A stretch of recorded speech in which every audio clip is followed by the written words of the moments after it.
Well, mate, how are you doing? I've made a discovery, Franklin. All right, you've shocked me here because we've been talking off mic and you never gave any indication that you had something to tell me. Not in the slightest. No, but here it is. Cool. Maghull is home to one of only 3 secure units in Britain. All right, so you did tell me. I did, but I had no idea that it was that. Housing like some of the most famous mass murderers in history and stuff like that. What is it that intrigues us humans in obviously murder and? I think it's probably the question of why. Yeah.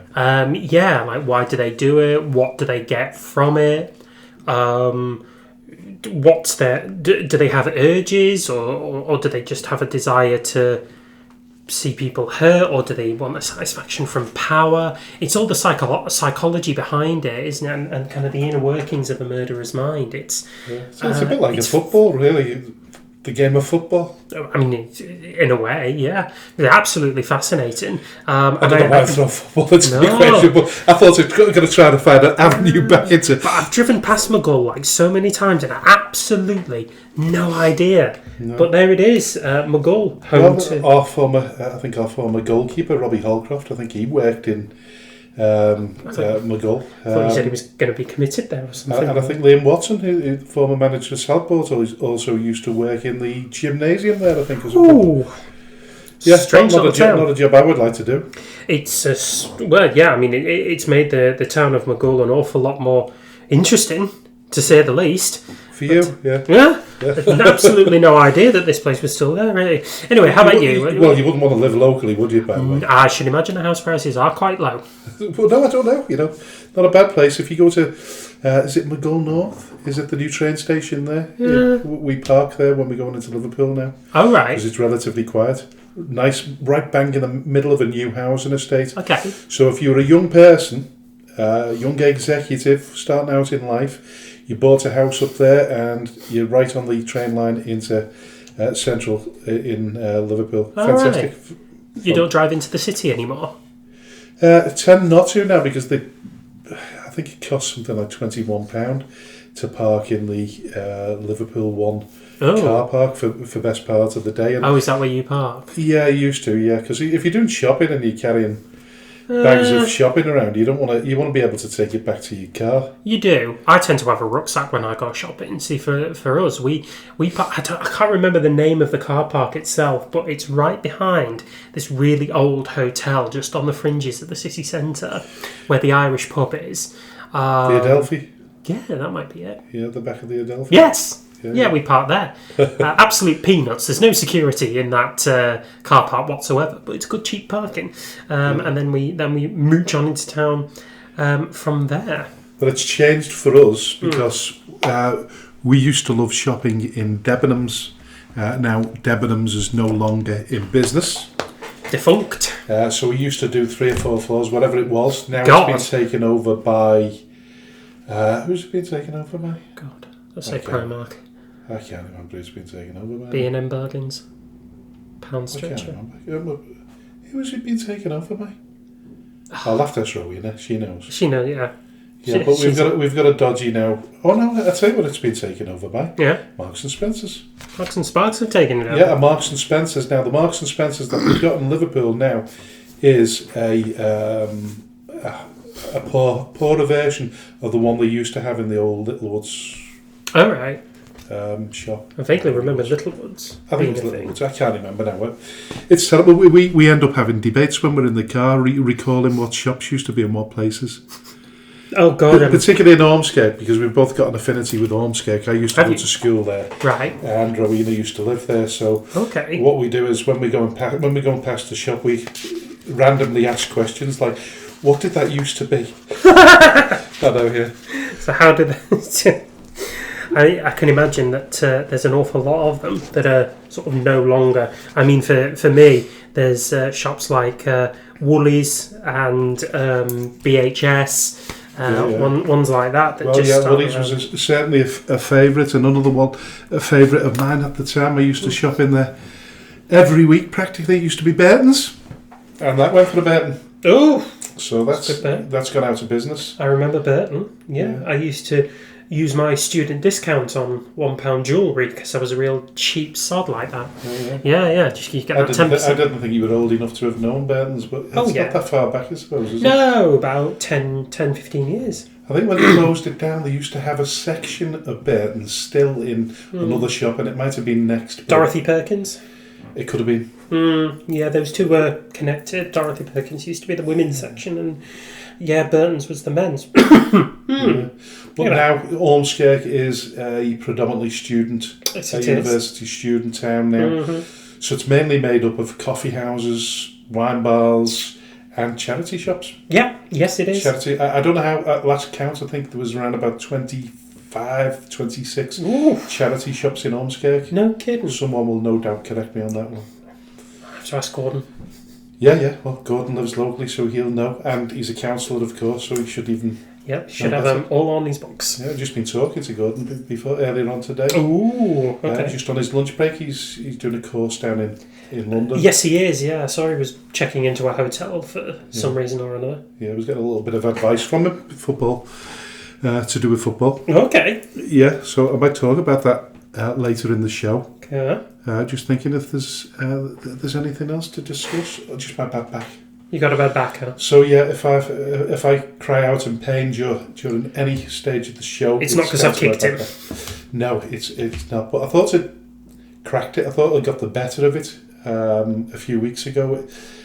I pulled it, and now it's so I had a period of time where it repaired itself to a degree, but it's come back full vengeance now. Yikes. The only difference is today is I can actually sit up in one position.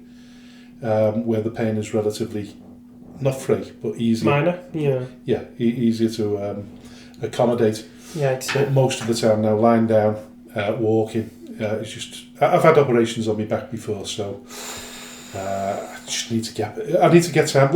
What people don't realise about this football club is it takes up an awful lot of your time. So does the podcast, to be fair, and you tend to put. I don't know whether it's a man thing, but you tend to put everything else above your own health and happiness at times. Near enough. I'm probably at that point where I should be going to the doctors. Yeah, it's a caffeine free. If for anybody that doesn't know, that he's just picked up a can of caffeine free Coca-Cola, which is absolutely essential. I cannot have caffeine for love nor money because it'll give me all the jitters, and Frank will be peeling me off his ceiling. I haven't even had a proper coffee today. Attaboy. But listen, I did that deliberately because I know we've got an important show coming up. Yes, we do. So with no further ado, I think we should get on with it, really, shouldn't we? Let's do it. Oh, that's a good exit. That's a good exit sound, that is. Hello and welcome to the Speaking Frankly Football Show. I'm Frank Hughes, the chairman of Skelmersdale United Football Club, and alongside me is my co-host and passionate press officer, AJ the Jet. Not that being involved with the football club is a prerequisite for hosting a football podcast, but it certainly helps. We are ready to dive headfirst into the vibrant world of non-league football in the North West, and we might even take a moment to discuss some of the bigger headlines in the sport. We'll explore life in the North West counties, bring you interviews with well-known faces in the league, and analyse how local teams are performing while making bold predictions for their upcoming matches. Nothing is off the limits here. We'll be diving into all kinds of topics, including complicated refereeing decisions and regulations that often leave fans perplexed. We want to hear from you too. This is your show, so don't hesitate to reach out with topics you want us to tackle. Let's get this conversation started and enjoy every single moment. We are speaking frankly. Hello and welcome to the Speaking Frankly Football Show. This is Season 2, Episode 18. A very warm welcome to my co-host, AJ. Hello, Frank. Hello, everybody. Thank you very, very much for tuning in to another episode of the Speaking Frankly Football Show. On we go. 18 episodes into Season 2, although some teams have only played about 9, 10, 11, 12 games, so we're flying ahead of the pack here. We'll talk about that later. Yes, indeed. So on today's show, we'll do our usual North West Counties roundup, covering the Premier Division, the North and the South. It's FA Vars weekend, so we're going to be discussing the fixtures and also the results from last week. In Controversial Corner, we're going to go to Southport and their little clash with the City of Liverpool. Also a clash of kits in the Southern League Premier Division, and then also Farnham Town and Southend Manor Football Club as well. We don't have a guest on today's show, so you'll have to make do with just us. So Frank, where are we going to start? Well, we always start with the North West Counties Football League Premier Division, so it seems like, this is a good place to start again. So, Ramsbottom United, the new leaders of the Premier Division after a 3-0 away win at Prestwich Hayes on Saturday. Jacob Holland Wilkinson added 2 more goals to his tally for the season to take it up to 17. Following on from Matthew Dudley's opener midway through the second half, they backed it up with a 4-1 win at home to Barnoldswick on Tuesday night. Doing really, really well. Very much so. So Padiham had a titanic tussle against Earlham on Saturday, unfortunately coming out on the wrong side of a 2-0 defeat at Silver Street.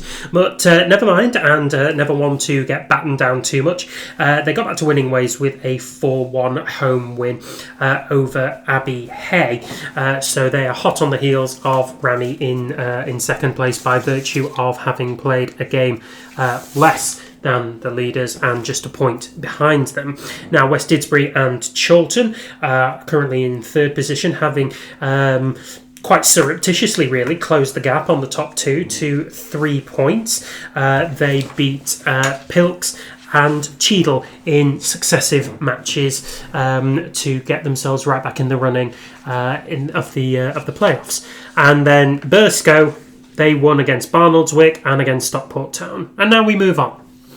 Yeah, well, I mean, is it pretty much the way we envisaged it? I don't think it is, really, is it? We didn't think the top 4 or 5 would be what it is right now. No, I think both of us had bigger hopes, or, well, bigger beliefs for Wythenshawe and Atherton LR. Now, maybe we were pushing the limits on Atherton LR just a bit too high. They're a newly promoted team.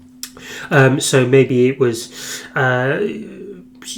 overly expectant of us to think that they might be fighting for the playoffs. As for Wythenshawe, that we thought them coming back down from the Northern Premier League West, they might be in with a fighting chance. They are still in 6th, but they are 13 points behind Rami in top spot, although having played 3 games less. So still a bit of ground that Wythenshawe can make up, although I didn't anticipate Burscough sitting in the top 4 at this stage in the season. I really didn't. I felt as though they could push for promotion. I most definitely thought they'd be in the playoffs, so I'm not surprised at all there. I think, it's a seasoned team, 1 or 2 new additions. We spoke to Dave Dempsey last week, and he gave us more insight on what's going on at Burscough. Seems to be really exciting times there.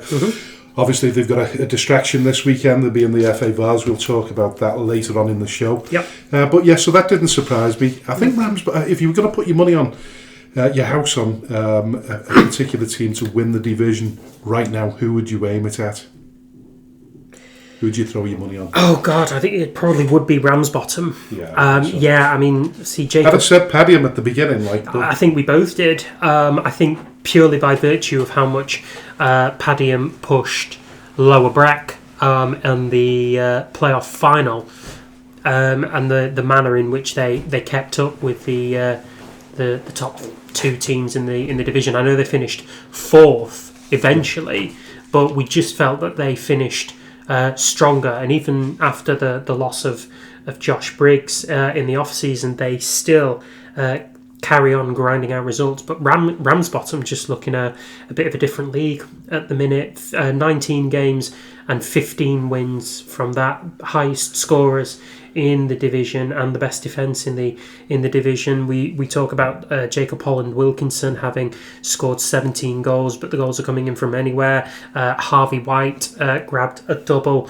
last week, as was mentioned on the show as well. So I think Rami are probably just really well equipped at this point. But they're scoring goals, aren't they? They certainly are. They've got 50 goals in the bag.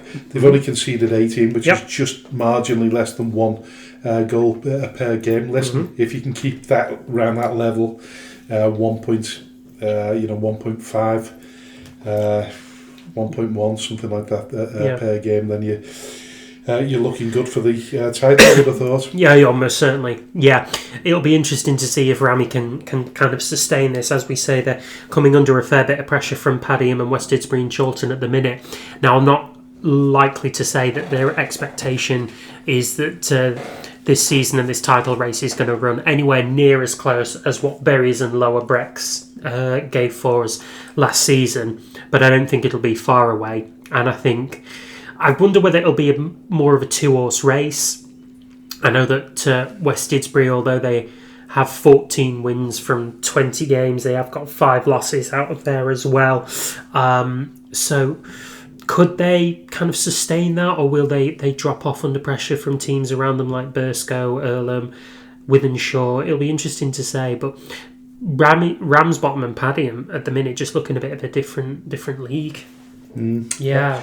Ramsbottom a run of, I think it's something like 6 or 7 consecutive wins something in the league. Outrageous, isn't it? That kind of form, if it continues, is great. Like I said, they've got, like a few teams, have got the distraction of the FA Vars this weekend, but they've got a sort of run of teams after that where, I think they've got West Didsbury and Chorlton. Oh, that's the Macron Cup. But they've certainly got Wythenshawe and Earlham coming up shortly. Yeah. And the run up to Christmas, I think they've got West Didsbury as well. And then listen, we'll come on to the teams that are sort of changing directions, maybe possibly in the lower end of the Division 1, the Premier Division. So Litherland still at bottom. They haven't won a game in 21 outings. It's been a real baptism of fire for their manager, Jamie Rainford. Yeah. It isn't easy to see their fortunes changing anytime soon. No. But there's no doubt about it.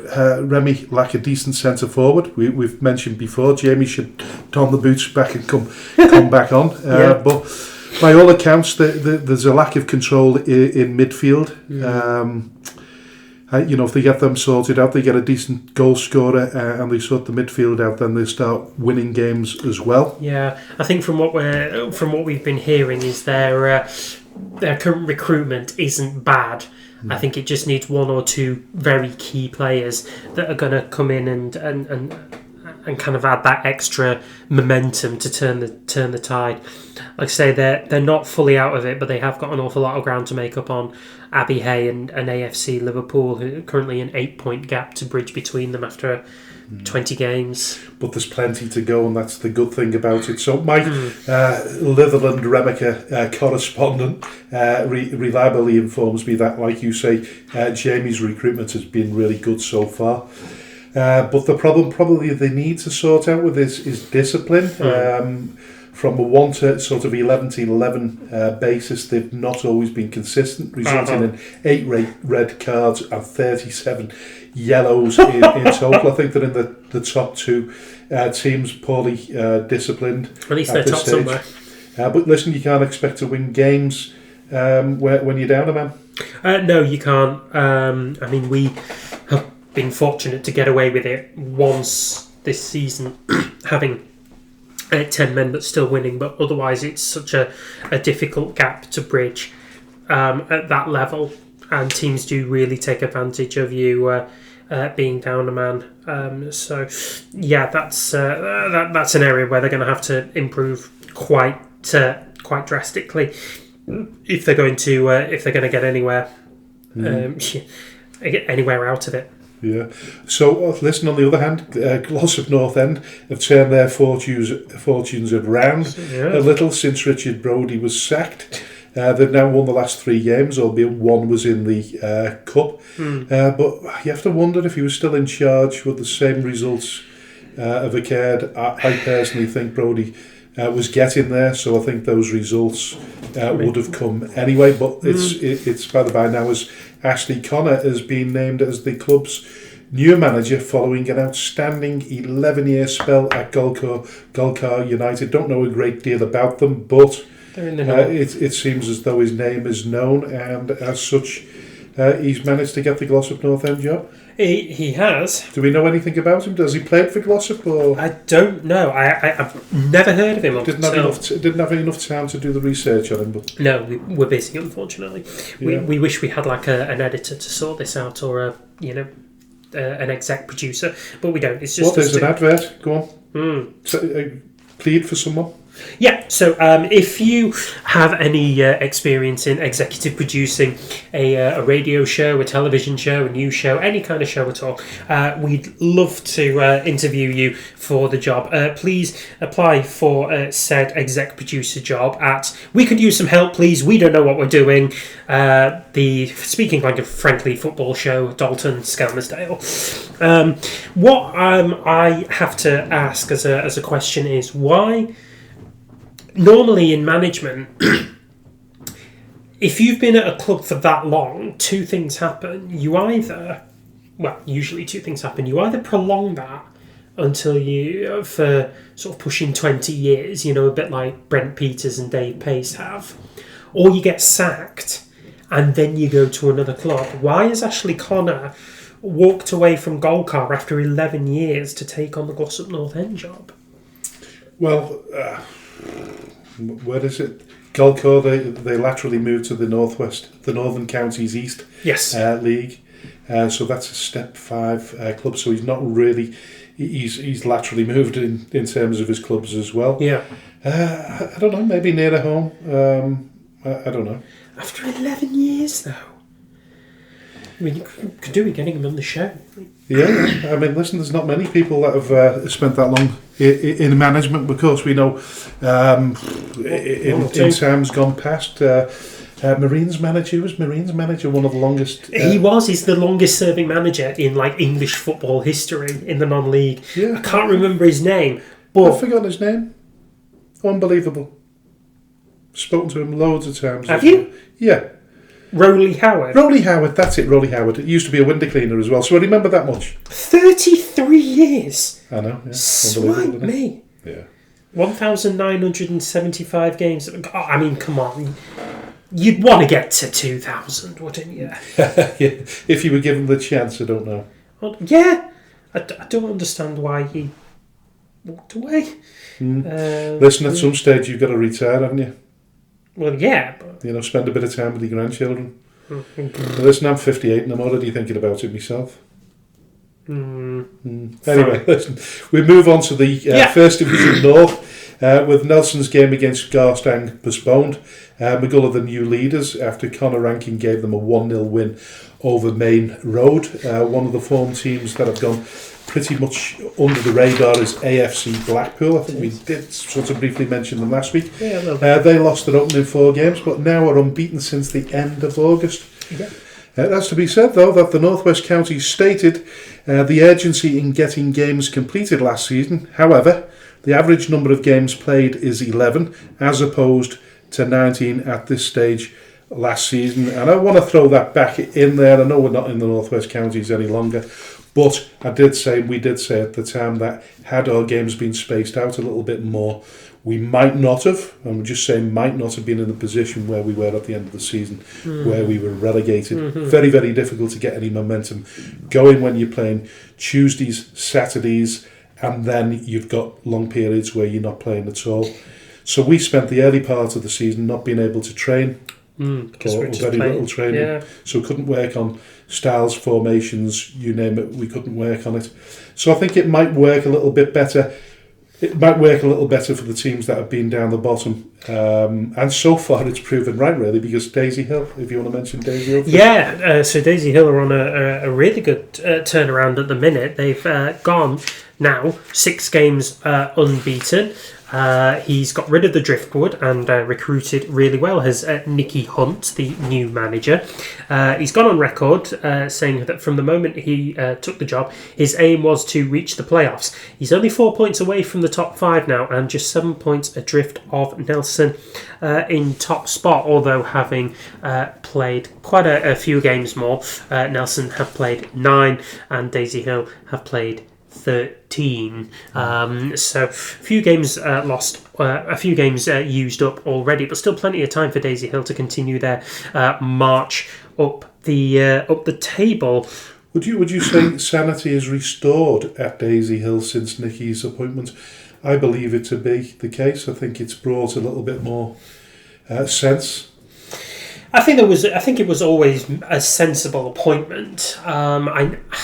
I know that they were always that they wanted a big name, really, or a name that they felt befitted this new era at Daisy Hill, whereby they're very in the public eye on social media. And Nicky Hunt had cut his teeth in assistant management under Cleggy at Athen Collies, and now it was his turn to kind of go out on his own. I don't think he was ever going to hit the ground running, and I think it would have been unfair to assume that he would. He needed to implement his own style, needed to bring in his own players, and kind of... Which he's done. And just manufacture his own vision for how this club was going to run on the pitch. And it seems like it's all coming together. They've spent a bit of money, got some big names in through the door, and, they're now starting to pull together as a team and make that march at the But table. the living within the needs now and also they are the spotlight now is shone on the results rather than the social media side of things. I think you're right. Yeah, I think that living within their means was something that they were always capable of doing because there's an awful lot of money going into that club, as was discussed with Lee Hill when he was interviewed on the show a few weeks ago. Yeah. So there was never any question that they weren't going to live within their means. But now it's, they're not showing to be wasting their money or, flitting it away on big names. They are using it for big names, but the big names are coming in and gelling well with the rest of the team. And I think that's what's making more sense now. I feel as though if the momentum carries on, and I think they've got a good run of fixtures where they should get some points out of them as well. Yeah. They'll get themselves into that playoff position. I think the two things could work together. I think the social media and the results can combine to bring a lot more people to the stadium, to the Ginge Power Stadium, I think and give them a real genuine push for the Northwest Counties Premier Division. It could possibly. They've still got quite a bit of work to do, but they are making some good progress here. I think we'll see them in and around the playoffs come the end of the season. Same with AFC Blackpool, Darwin, and Nelson and McGall. I think those will be the top 5 teams right around there. Yeah. So moving on to the bottom of the table, Ashton Athletic second from bottom with Garstang propping everyone else up. And I don't normally mention a team that's sort of in the top 5 in the same breath as I do relegation, but you would look at Droylsden's defeat 4-3 to Fulwood Amateurs. I think they're in the bottom 3, certainly bottom 3, 4 or 5 teams in terms of 4, so they're not really doing particularly well. You have to go back as far as the game against Bacup on September the 13th since they last registered a win, and that's unlucky for some. Part of it's very unlucky for some. I think the other issue is that, Droylsden have now lost 3 games in a row. This team is naturally quite a big name at this level, still commanding enormous gates at the Butcher's Arms, but even the gates are dropping off slightly. It's been said around most of the Droylsden fans that what they're lacking is a big name goal scorer. So they have Nelson Van, who is notching goals as much as what he can do, but it appears that he's alone in that regard. But I think the other issue as well, if you're looking at the table long term, Droylsden's defence is actually quite leaky. They've conceded 22 goals in 13 games, which I know doesn't sound like a lot, but all the other teams around them haven't conceded anywhere as near. Nelson conceded 13, Darwin 14, Ashton Town 17, Hoggerall Boys 8. In fact, Maghull are top, having conceded 22 goals, but have scored 34 compared to Drorsden's 30. So the numbers tell a bit of a different story there.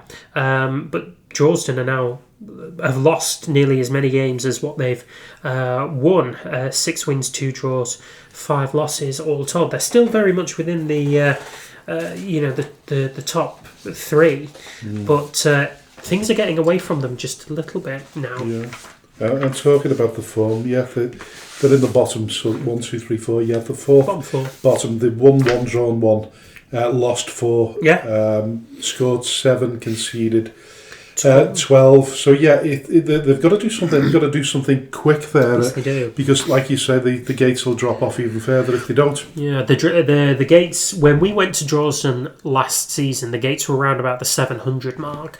The game that they played most recently at home, which I believe was a 0-0 draw against, I think it might have been Thornton Cleveley's, they registered just over 400, which is still really good at this level. Fantastic, we kill for that. What we do know is in Drorsden that if Manchester United or Man City are playing on the same day at home, then they tend to have less gates. From what I gathered anyway. Yeah, so where the Butcher's Arms is, it's almost within the shadow of the Etihad Stadium. Yeah. So I think a lot of fans are more inclined to go and watch Drorsden play when they're, when City are playing away. And certainly when they're doing well. So if they're not doing well, then they're going to flitter away, aren't they? Yeah, most definitely. It's fan fickle at its finest. Yeah, it most definitely is. So listen, we'll move on to First Division 1 South. Yep. First of all, congratulations to the Shawbury United manager Richard Brown. Managed his 100th game for the club on Saturday. Wow. It wasn't his finest moment, however, as Steve Hull scored a first half hat-trick for Allscott Heath as they went down 6-0. It's been an overall disaster as they've conceded 19 goals in 3 games. And based on that, you'd have to say poor old Richard will sadly struggle to get to the 200 mark in charge at this rate. So Shawbury United were one of those teams that we earmarked to be in danger of relegation last season. Now, as luck would have it, they kind of got themselves together and pulled away from the relegation zone. But they're okay at the moment, they really are. Yeah, Shawbury are 15th out of the 19 teams in the First Division South, but they're just on a really poor run at this rate. They've lost their last 4 games in a row and 5 out of the last 6, and conceded 28 goals across those 6 games, having scored just 7. So the results against them are quite emphatic at this rate, and it's kind of really interesting to see how they're going to manage this. I believe that they've had a bit of a turnaround in players, and they've managed to bring in quite a number of them, during the week. And that can take a little bit of time to gel, can it? It certainly can. Yeah. So I'm just looking at the registrations and transfers now. I know Wolverhampton Sporting Community are another team that have brought in a lot of players at this point. Let's have a look. Hopefully it has the desired effect for them. It doesn't always work out that way though, does it? That's the problem. No, it doesn't. So they brought in two players, both on the 30th of October, Charlie Priest and Ben Jones. Now, whether they've gone straight into the team lineup, I'm not 100% sure. But as you say, it takes time for these teams to gel, and unfortunately Shawbury are starting to struggle again. Yeah, and a lot of those teams around the sort of the drop zone are not particularly doing well. Nobody's sort of making moves or winning games. No. So the 3 points clear of the drop zone at this moment in time, but they're hemorrhaging goals left, right and centre. Yeah, they are. And you'd have to say it doesn't really look good unless they can sort that out. Maybe them 2 signings that they've made are defensive minded people. Yeah, you'd hope so. So yeah, they lost to Allscott Heath 6-0. They lost to New Mills 7-0, and they lost to Stafford Town 6-2. So yeah, really, really unfortunate results for Richard Brown and his side there. Charlie Priest is indeed a goalkeeper and did indeed make his debut in that game against Allscott Heath. So, do you think far too often that goalkeepers are the fall guys for results? I mean, I look at we'll go into more detail about our game on Saturday at the end of the show, but I felt very much as though we weren't as competitive in the midfield as we should have been, putting more pressure on the defence and ultimately putting pressure on the goalkeeper. So the point I'm trying to make is that sometimes just replacing the goalkeeper isn't the answer. No, it's not going to do anything. It's not going to do as much. No, and it's simple mathematics, really. It is simple mathematics. If you're not scoring goals, you're not defending from attack, and you're not defending in midfield. Then your defenders and you're just getting overrun pressure all the time. Yeah, you're just getting overrun. Yeah, and I think that's a major component of what Shawbury are experiencing, or certainly have been in the last 3 games. But yeah, I think the goalkeeper more often than not is the fall guy. For those kind of results, unfortunately. Most definitely. Listen, at the top of the table, Runcorn Town are 6 points ahead of Eccleshall, following their 1-0 win over rivals Telford. Town are still top, believe it or not, of the form guide. Now, we don't talk about Eccleshall often, but they seem to have crept into contention. They have. Without us even realising. Yeah, absolutely. No chance that I saw this one coming. So, usually when we talk about the First Division South, we talk about Runcorn Town, Telford Town, Stafford Town, Sandbach United. Yeah. But Eccleshall, just out of nowhere, slowly and quietly, have shot themselves up. So they beat Telford Town 1... sorry, no, they didn't. Who did Eccleshall beat? For Pete's sake, I was on a really good run there. And now it's just gone to absolute... listen, absolute don't call me two-take Frank for nothing. Yeah. So Eccleshall, they beat Wolverhampton Casuals by 3 goals to 1, and perhaps that was a result that we expected would happen, particularly given Wolverhampton Casuals' quite parlous position down at the bottom end of the table. But Eccleshall have done it in a bit of style, and indeed in the last sort of 6 games or so, they've taken 3 wins from that. There have been 2 losses out of there, but nonetheless their results are far more positive than negative, and they're actually up to 2nd in the table now, and have a game in hand on Runcorn Town at top, which could actually take them within 3 points of the top spot. They're on a tremendous run. I've been trying to find their manager so I can get in touch with him and get him on the show. So if he's listening, didn't I already send you a screenshot? Please get in touch. Pardon? I'm sure I already sent you a screenshot. I'm sure it's right, I didn't know it was Liam something or other. Liam Kelly. So he's on social media, is he? He is, yeah. Right, okay. Screenshotted you his Twitter. Yeah, Liam Kelly. So if you're around, or if you're listening to this show, let's get you on the show. Please and talk about come on the show. Yeah, we're going to talk about this. He's also a barber. He's also a barber and a habitual marathon runner. All right. Well, so there's a bit of both here, isn't there? I'm bald. Yeah. And you're a sort of Ironman. No, I'm not an Ironman. I attempted one. You attempted to be an Ironman, yeah. I run. That's all. That's all. But interesting. Yeah. At the bottom of the table, Wolverhampton Sporting Community are propping up Hormond, who were battered 7-0 at Cheadle Heath. Nomads, the Nomads had scored previously just 7 goals in their previous 5 games. Yeah, and so they did really well against. I mean, way to open the floodgates here in style against Hormond. That result throws Cheadle Heath Nomads up to 12th in the division and makes their goal difference look far more healthy than what it was a week prior to it, having now scored 25 goals in 16 games. But that result leaves Hormond again in another perilous position. They're 5 points clear of Wolverhampton Sporting Community, but having also conceded goals at an alarming rate. They're now 55 goals conceded in 16 games, which I think is about 3 or 4 per game. So it's looking a bit dangerous for Hormond at the minute between them and Wolverhampton Sporting Community. It is going to be difficult. It's so disheartening, isn't it, when you're at that the wrong end of the table, because I feel as though as much effort as you'd normally put in, even if you were at the top of the division, goes into running a football club, both on and off the field. In terms of training, management, the directors and what goes on off the field. But the amount of effort that players put in as well. I mean, we can't always say that they don't put effort in. True. They're either not up to that sort of grade.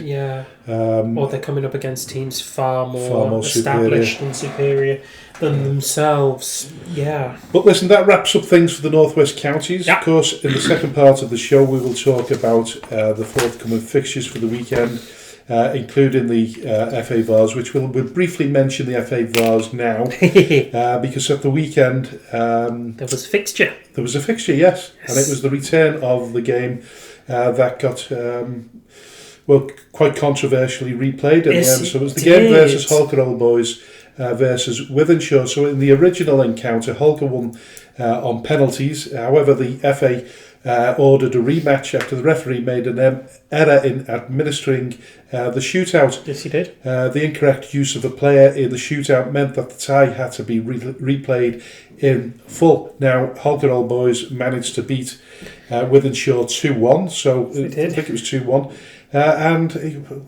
Justice was done in the end, I suppose, or parity was restored, what you want to call it. I think so, I think between the pair of us, it was reasonably agreed that Holker Old Boys shouldn't have had to replay that game because it was the referee that applied the rules incorrectly, and it's no fault of Holker Old Boys. Down at this level, those kind of mistakes cost teams money, particularly when the FA decide that they're going to have a fixture replayed. And it's not exactly like Wythenshawe is just round the corner from Holker Old Boys Stadium up in Cumbria. So they've made the long journey back up north again, and Holker Old Boys have won that game. Yeah, and listen, we'll talk about the prize money in the second part of the show. Yes. Because like you say, the prize money that you get, quite derisory, doesn't really sort of compensate for that kind of travelling, and bearing in mind that you're splitting the costs of the Gators, splitting the profits of the game, which don't always show a profit, do they? No. But listen, we'll talk about the FA Vars at the end of the show. But listen, let's move on to Marine. Lost at home to AFC Fylde at the weekend, but they managed to get a point at Chester on Tuesday, though they'll be disappointed as they conceded in the 7th minute of injury time. And by all accounts, Bobby Grant was sent off for trying to delay the restart of the game. Maybe you know a little bit more about this than I do. No, I'm only seeing to you what I'm saying on paper. Those are 2 hard games. So we know that AFC Fylde came down into the into the Northern Prem from the National League last season. They're always going to be a bit more of a heavyweight team. Sorry, the National League North. Yeah, National League North.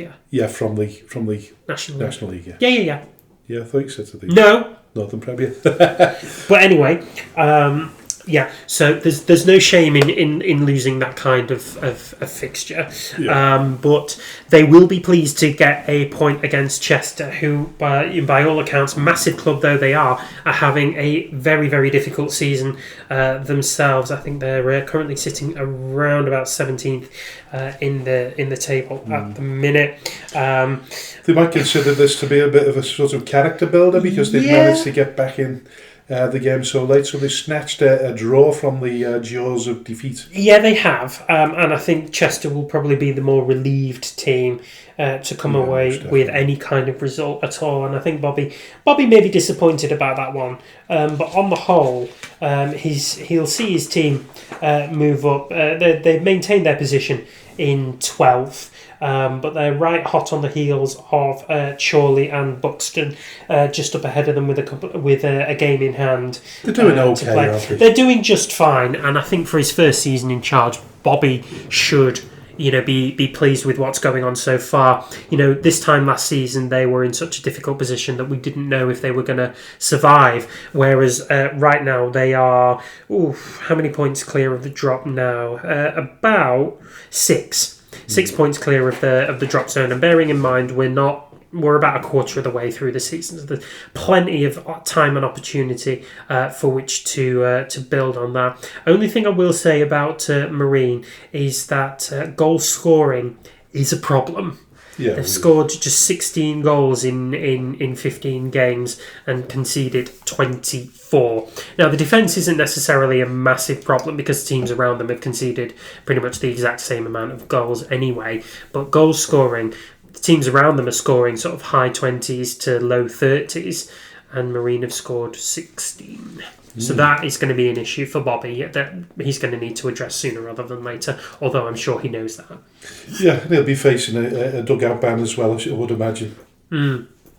Yes, I think he would. So that won't help the club. But listen, moving on to Southport, they've had a really, really good week. Home draw against Kings Lynn Town at the weekend was followed up by a 2-1 win at Buxton. Yes. I would imagine they'll be kicking themselves now because the result against Peterborough Sports when they were 2-1 up, and they were sort of coasting the game up to the 83rd minute, and then they lost the lead and lost the game. Yes, they did. That was so frustrating, that one. Yeah, I mean, we reported on it last week that they were leading 2-1 with 7 minutes of time to go. Peterborough Sports equalised in the 83rd minute, and then in the 97th minute of the game, they scored the winning goal. Bearing in mind as well that Peterborough Sports had been down to 10 men since before the hour mark as well. So just to compound Neil Dan's misery, losing from a very advantageous winning position. But nonetheless, where we thought his job might be, under a bit more strain, they've actually come out of it a little bit better. So they managed a 0-0 draw with Kings Lynn Town. That's fine. That's a point on the board. You can't argue with that. And then beating Buxton. High up in the league of Buxton. They're sitting 11th now, but they were in the top 10 before that. And then they beat them by 2 goals to 1. But just going back to what I was saying, had they beat Peterborough Sports and they were coasting the game, then they'd have been out of the bottom 4. The reason I mention it is because they've got a bit of a difficult run to come. So it'll be interesting to see whether their improvement is short-lived. They do, yeah. So they've got to visit Hereford this Saturday.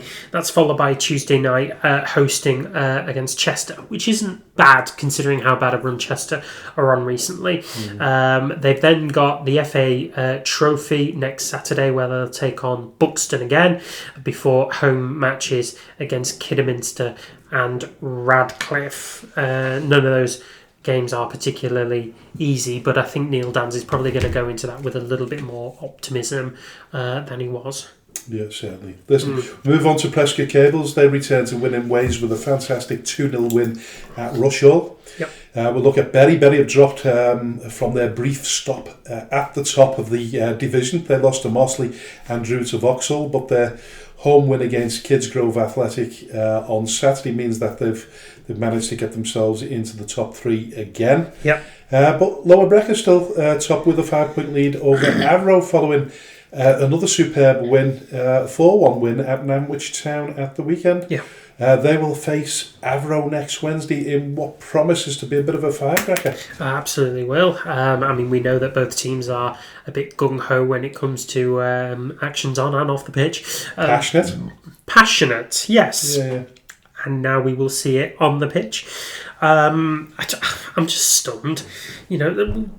Do you ever imagine that Lower Breck were going to do this? Do you imagine any promoted team doing this? No, I can't. I think we've spoken to a few managers. We spoke to Dave Dempsey last week, Yeah, and he hinted, and we've heard other managers hint that they think that there's no stopping Lower Breck this season. I think you might be right. Yeah, I mean, I didn't expect them to prolong this kind of form.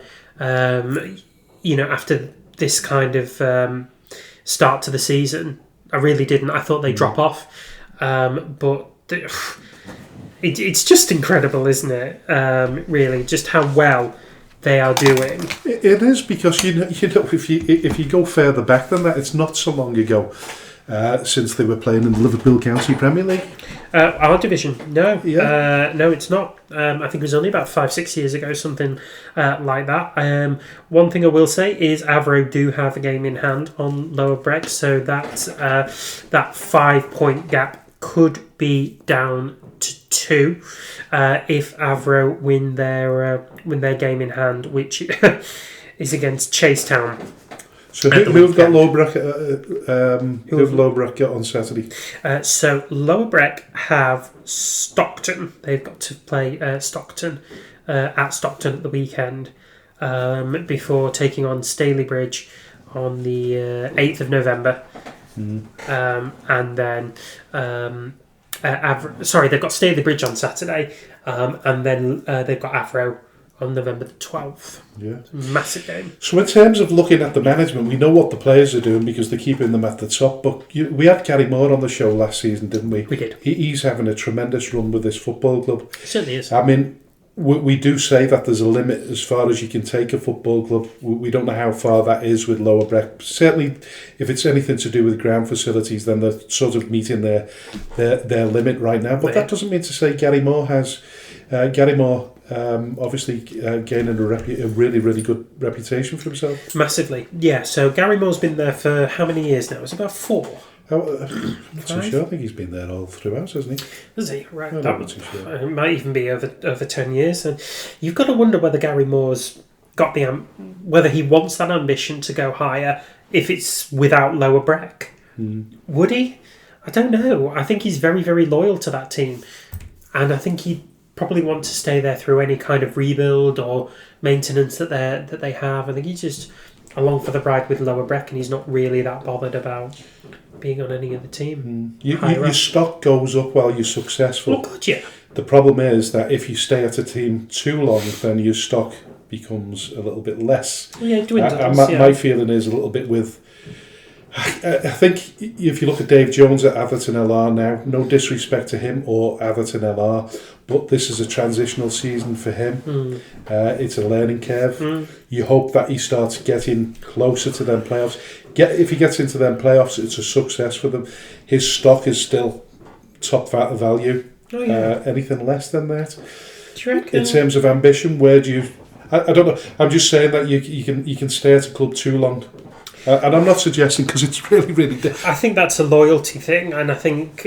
But if you're a player at a football club, and your stock value keeps going up all the time, eventually you're going to get noticed by the scouts, and you're going to move on to a better club, a bigger and a better club. That's the way it goes. Yeah. It should be pretty much similar for a manager if you've got the ambition. Like you said, we don't know what Gary Moore's ambition is. Yeah, which you've got then ambition versus loyalty. We know that Gary Moore's been there for ages, years and years. But we know there's very, very rare do you see much loyalty, particularly at this level of football. This is true. And I think for as long as Lower Breck keep climbing, I think Gary Moore will be a part of that. But I think it will be a very big question about when Lower Breck stop climbing. Does Gary's stock kind of go with him to the higher uppers, or does he stay with Lower? I mean, it's the same with Dave. You know, once Atherton LR reach their peak and they just kind of, you know, maintain position where they are, whether that's in the Northwest Counties or the Northern Prem West, wherever they go, does he stay or does he climb on up? Bearing in mind there is a big age difference between Gary and Dave, so Dave's more likely to have a bit more of a higher career, you would think, if he wanted it. Listen, talking about loyalty and just going slightly off course, really, I'd just like to wish Darius Woolridge all the very best in the future. He's left the club, just news that came through there. When we talk about loyalty, that lad has been, for the last couple of season and a bit, has been very, very loyal to the club, turned up to almost every single training session, getting relatively little opportunity to play in the first team. But just like to say, the greatest of respect to Darius, because, and I hope that, he gets game time somewhere else. Yep. And manages to get where he wants to get. But listen, I spent a lot of time with Darius, picking him up from various train stations and taking him to the game. So got a lot of good words to say about Darius. He's a great man. Yeah. Good luck to you, Darius. Yeah. All the best. Listen, we're going to move on to controversial corner. Not that we've not already been controversial, but it was something that we missed off last week's show, and it's still sort of relevant now. Is Southport went to war with the City of Liverpool a couple of weeks over alleged non-payment of loan fees relating to Finley Heath and former Skem player Renato de Oliveira Gomez. As a result, Southport will not be hosting or participating in the forthcoming Liverpool County FA Senior Cup fixture against City of Liverpool, saying it's entirely unacceptable to incur further costs or extend hospitality to a club that has repeatedly disregarded its financial and professional responsibilities. Obviously, the City of Liverpool have responded by saying we will not be bullied into making erroneous payments by any club, and contrary to their statement, have made our position entirely clear to them and the appropriate football authorities, and are not subject to any action by any authority. Both clubs have gone into detail on their version of events, but I don't think that either club comes out of this looking good. I believe it should have been dealt with privately, or at least privately until they had the meeting with the County FA, which I believe took place on Monday the 27th of October. But so far we've not received any updates whatsoever. Have you got any updates at all? I haven't got any updates for it. No, I just think it's a bit of a popcorn clash, really, isn't it? They've just decided to air their dirty laundry on social media rather than... If it was me, I'd have contacted the County FA and informed them that this was what our intention was going to be, and then I'd probably make a very brief statement about it on social media to say that we won't be hosting City of Liverpool in the County FA Senior Cup. But they should have left it until the hearing took place in the first instance. Yeah, they should. But then I don't know whether the game should have been played before then, so maybe that they had to then. But I've not looked that too deep into it. But there's not a great deal of information on it, other than the fact that Southport believed their own money by City of Liverpool, and City of Liverpool haven't paid it. And this is a story. Don't believe that they owe it. Yeah, and this is a story that's reoccurred in the last couple of years since City of Liverpool have been struggling financially. But listen, hopefully it'll resolve itself. I don't think it will, but I think they've got to resolve it with as much dignity as what they can do at this rate, because it just looks like a slanging match. Yeah. So, Kit Clash. Yeah. Go on.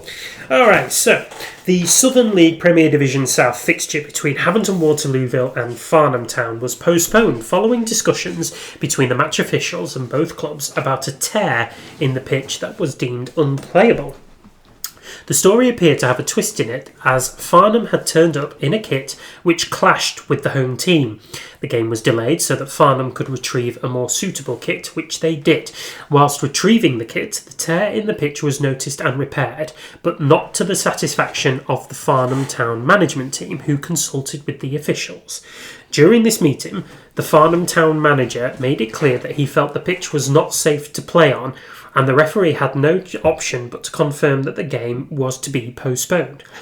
Astonishingly, after this, the Farnham side then prepared to train on the pitch in the same area that they had declared unsafe in their opinion, according to Havant and Waterlooville. This is a case of insinuation and a case for it can be understood. Now then. Yeah, well, I think it's an odd one in terms of... we'd already knew that the pitch was in a little bit of a mess. State of disrepair, yeah.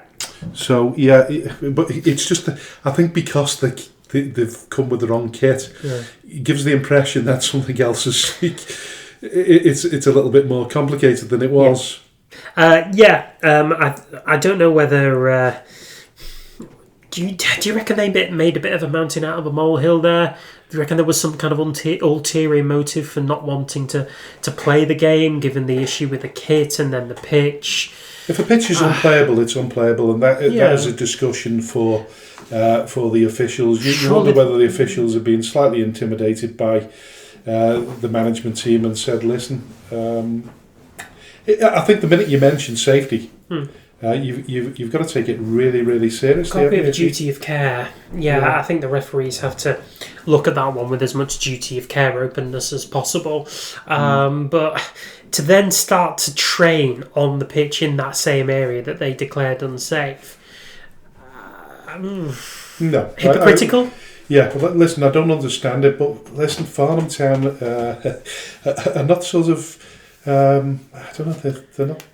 Not backing down or accepting it, are they? No, they're not really doing themselves any favours by the way that they use their use of social media, should I say. So an official Farnham Town Twitter page has also come under scrutiny as the administrator has been using language that is considered industrial. I don't know whether you've read it or not. Industrial? No.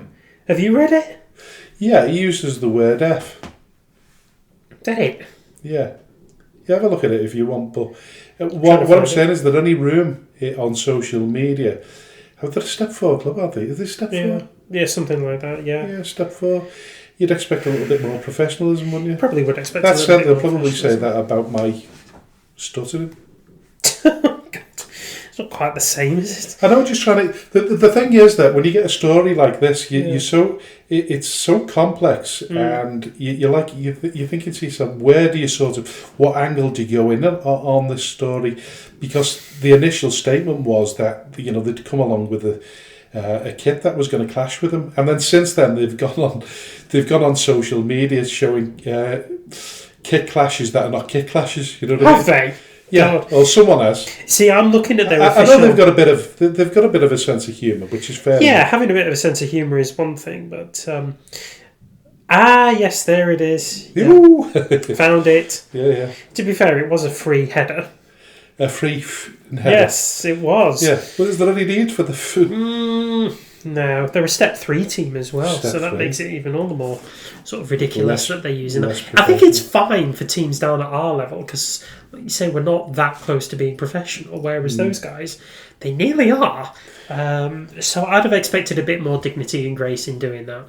So if you haven't Waterloo groundsman, you should be well aware of the condition of your pitch before the game is played. Yeah, and I think for Farnham to travel all the way to that, I don't know what the distance is between the two. Well, Farnham's in Portsmouth, isn't it? Yeah, there's not a great deal of difference then, is there? Not a great deal of travelling, but not the point really. If you're the groundsman, you should know what condition your pitch is. Yes, you should. To God. Yes, you should. And then you should be reporting on it, or you should be making it better. Yeah. Definitely. They could have got the game postponed in advance. But listen, ideally, yes. Like I say, the story was highlighted more due to the fact that there was a kit clash originally, and then there was a bit petty. A tear found in the pitch. A tear found in the pitch. I think they've made mountains out of molehills here as well, and I think there's something a bit sniffy about how much effort Farnham have gone to get this game postponed. Allegedly. Anyway, listen, go on. This is a story that you picked up. Yeah, sacked via WhatsApp. So Southend Manor employed a manager called Joe Connor, and they announced it a couple of days, or in fact the day before they were due to play Cogsall. They played Cogsall and lost 3-0 with Joe Connor in charge. Joe then put up on his own Twitter feed a screenshot of a text message from the chairman of the club, Jerry Amanguk, and it was to inform him that he'd been sacked. The text message reads, "Afternoon, Joe. I would like to inform you that thanks for the last few months working with us, and today we have to part company with you, and good luck for your future, and we'll be looking for a manager. Thanks." So I don't know which one I'm more insulted by, the fact that he was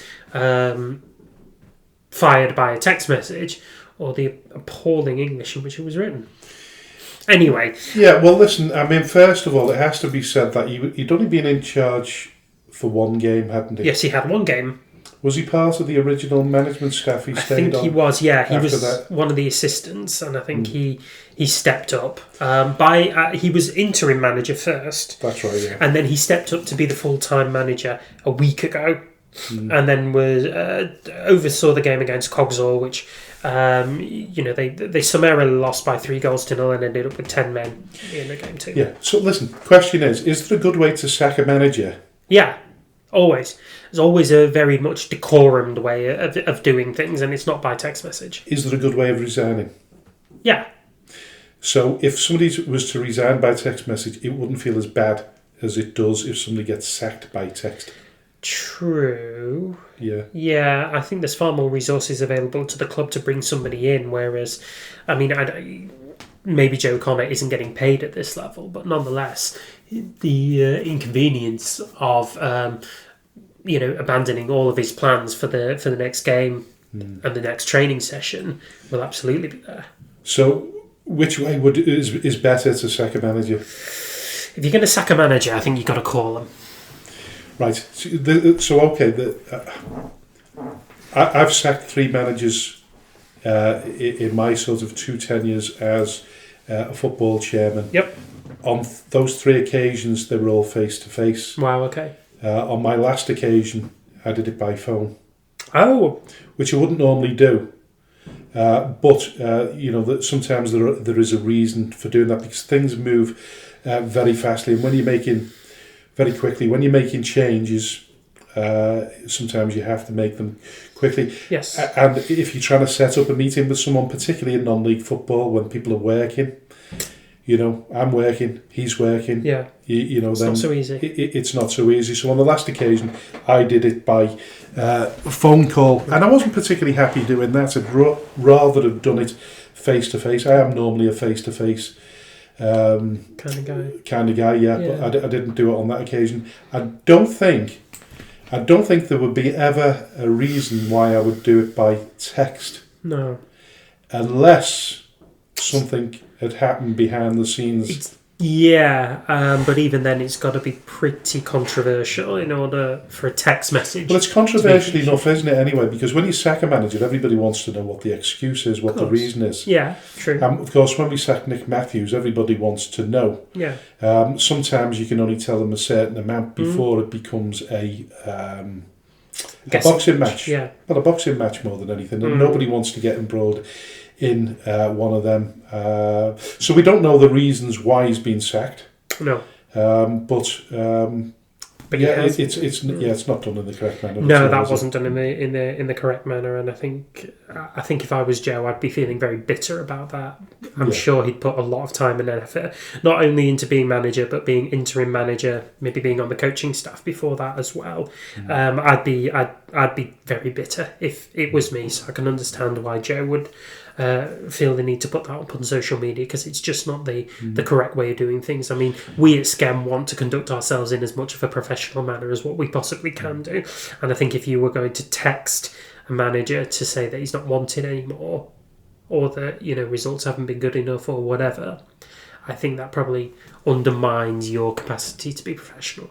In the modern era, slightly off course really, is most people dumped by text these days? God! At the end of a relationship? I'd like to know what the percentage is on that. I would hope not. Yeah, you hear a lot of it though, don't you? Yeah.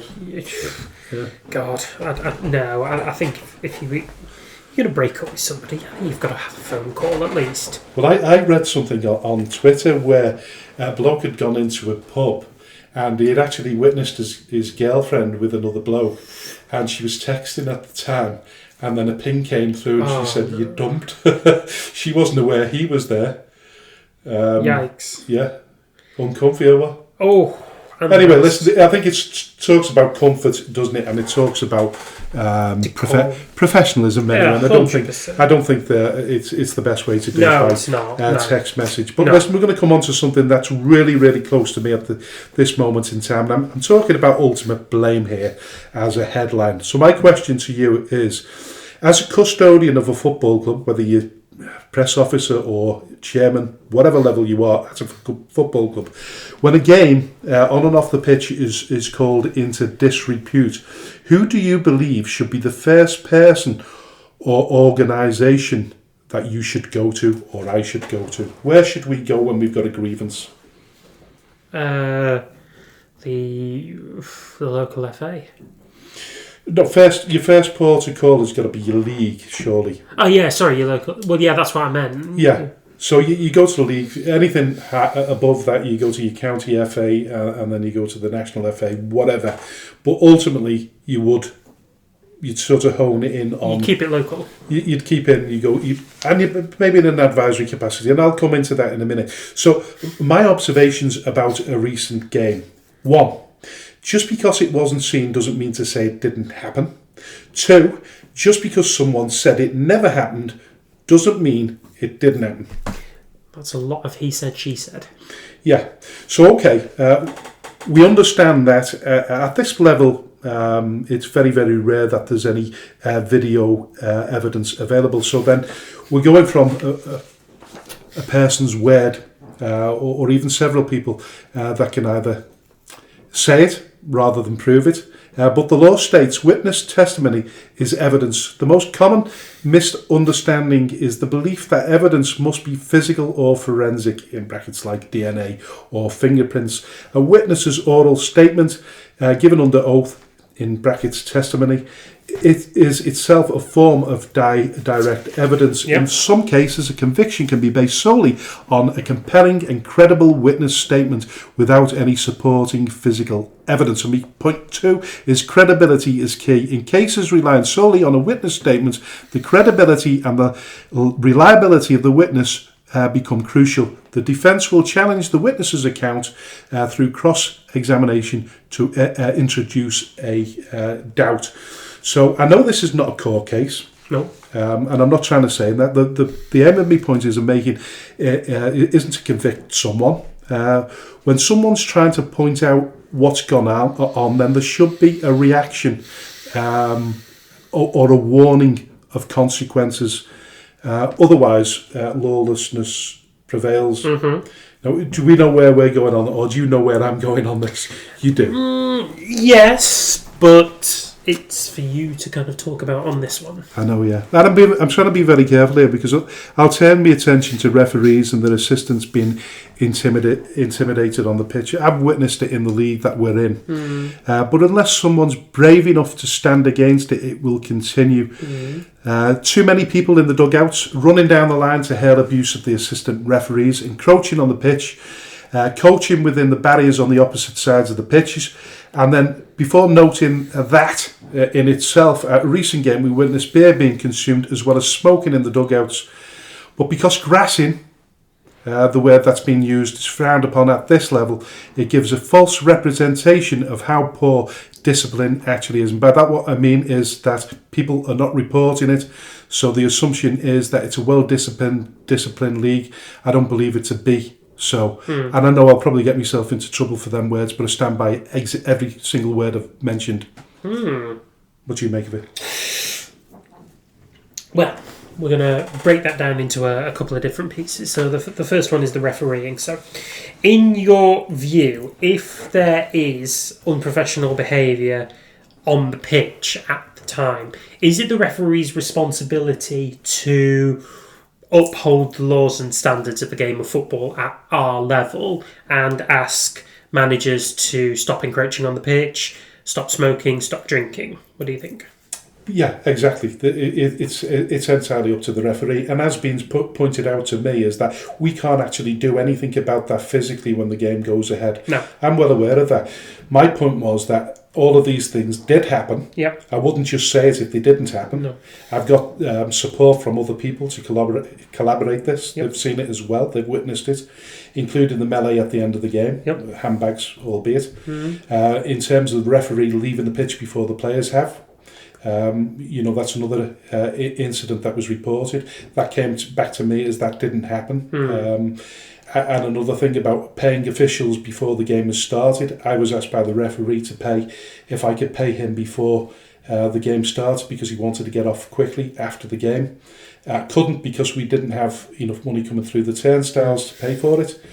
That's come back as that didn't happen. That wasn't said. It was said about is there any chance of paying me earlier? Yeah. But it's been forgotten the fact that he left the pitch early, and he'd already stated to me that he wanted to get off from the game as soon as he possibly could. Now, yes, he will have his version of it. I'm giving my truth of it. Fact. The conversations I had with him. Yep. I should have had conversations with him after the game. I should have gone and knocked on his door when it was appropriate and had a word with him. I didn't. But everything else that went on, and as I've stated, happened. That's absolutely happened. So in terms of the referee, yes, the referee should be acting out and using his authority to discipline people that are doing things wrong. Mm-hmm. Now, at one stage, Barney, our assistant manager, said to the assistant linesman referee on his side, "Is that acceptable?" And he pointed to the dugout, and he pointed out the smoking and the drinking, and the assistant referee didn't do anything about it. So my point is, yes, they're officiating, they're in charge of the discipline and control of that game, and they should be seen to be doing exactly that. For some reason, they didn't. The point I've made to the league is, when that breaks down, who do we go to? Do we go to the FA or do we go to you first? In my expertise or sort of experience in the North West Counties Football League, if you ever had an issue, you spoke to the league. In fact, we used to have representatives of the league that would go in and see the manager. He would go in and see the referees or the assistants after a game to tell them where they'd gone wrong. That was as well as a referee's, what are they called these days? Assessor, yeah. So they would get it double-barreled. So my opinion is that if it's breaking down, if clubs are not adhering to the rules, then somewhere along the line, the league has got to reinstate those rules and make sure that they're adhered to. Yep. And if that means to send more representatives down to games to witness what's going on and keep a clear eye on it, then that's what they should be doing. We already know what happened in the division below when the young lad got his head kicked in. Yeah, literally fractured the skull. Yeah. Now, I'm not saying that that could have been stopped on the day. But we've got to look at ways of making it tougher for people to encroach on the pitch. We can only provide so many stewards for the game. Yep. But if you can't enforce the rule by having more people at the game to sort it out, then you've got to discipline the teams that are breaking those boundaries. Yeah. So that's my opinion. Yeah, I can understand that at the end of the day, when a game, when that whistle gets blown, there's not a great deal that the league can do about it on that particular day. No. But I do think that they have to think long and hard about their responsibilities.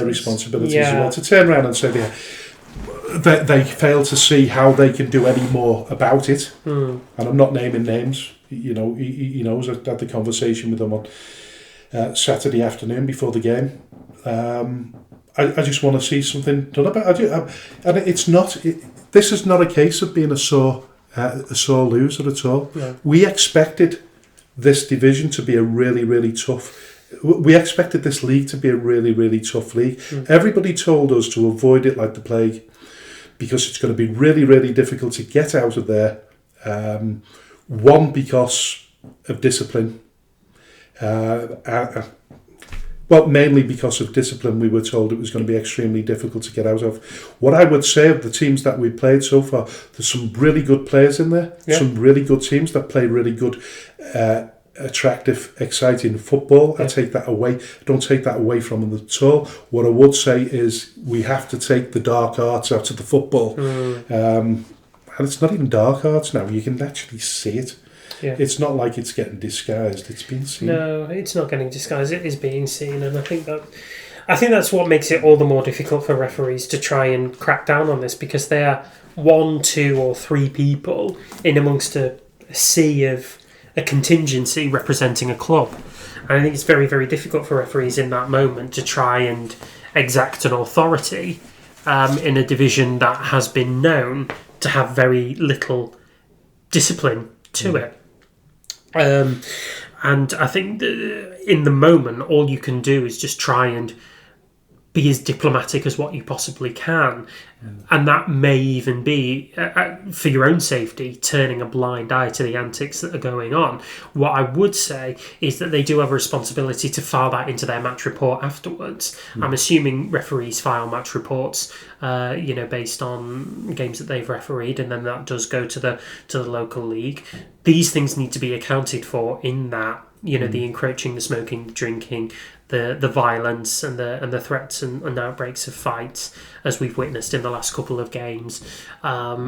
They need to be brought to the attention of the league, who then have a duty of care, have a responsibility to uphold the good standards of football at this level, because it is good standards, and I think it's good practice for leagues down at our level to replicate those of ones higher up in the professional game.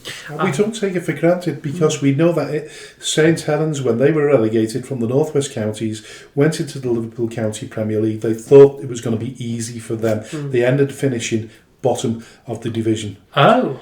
FC St Helens? No, not FC St Helens, St Helens Town. I see. So we know how difficult this league is. We're under no doubts whatsoever. We could have appealed against the fact that we were put in the Liverpool County Premier League. We didn't.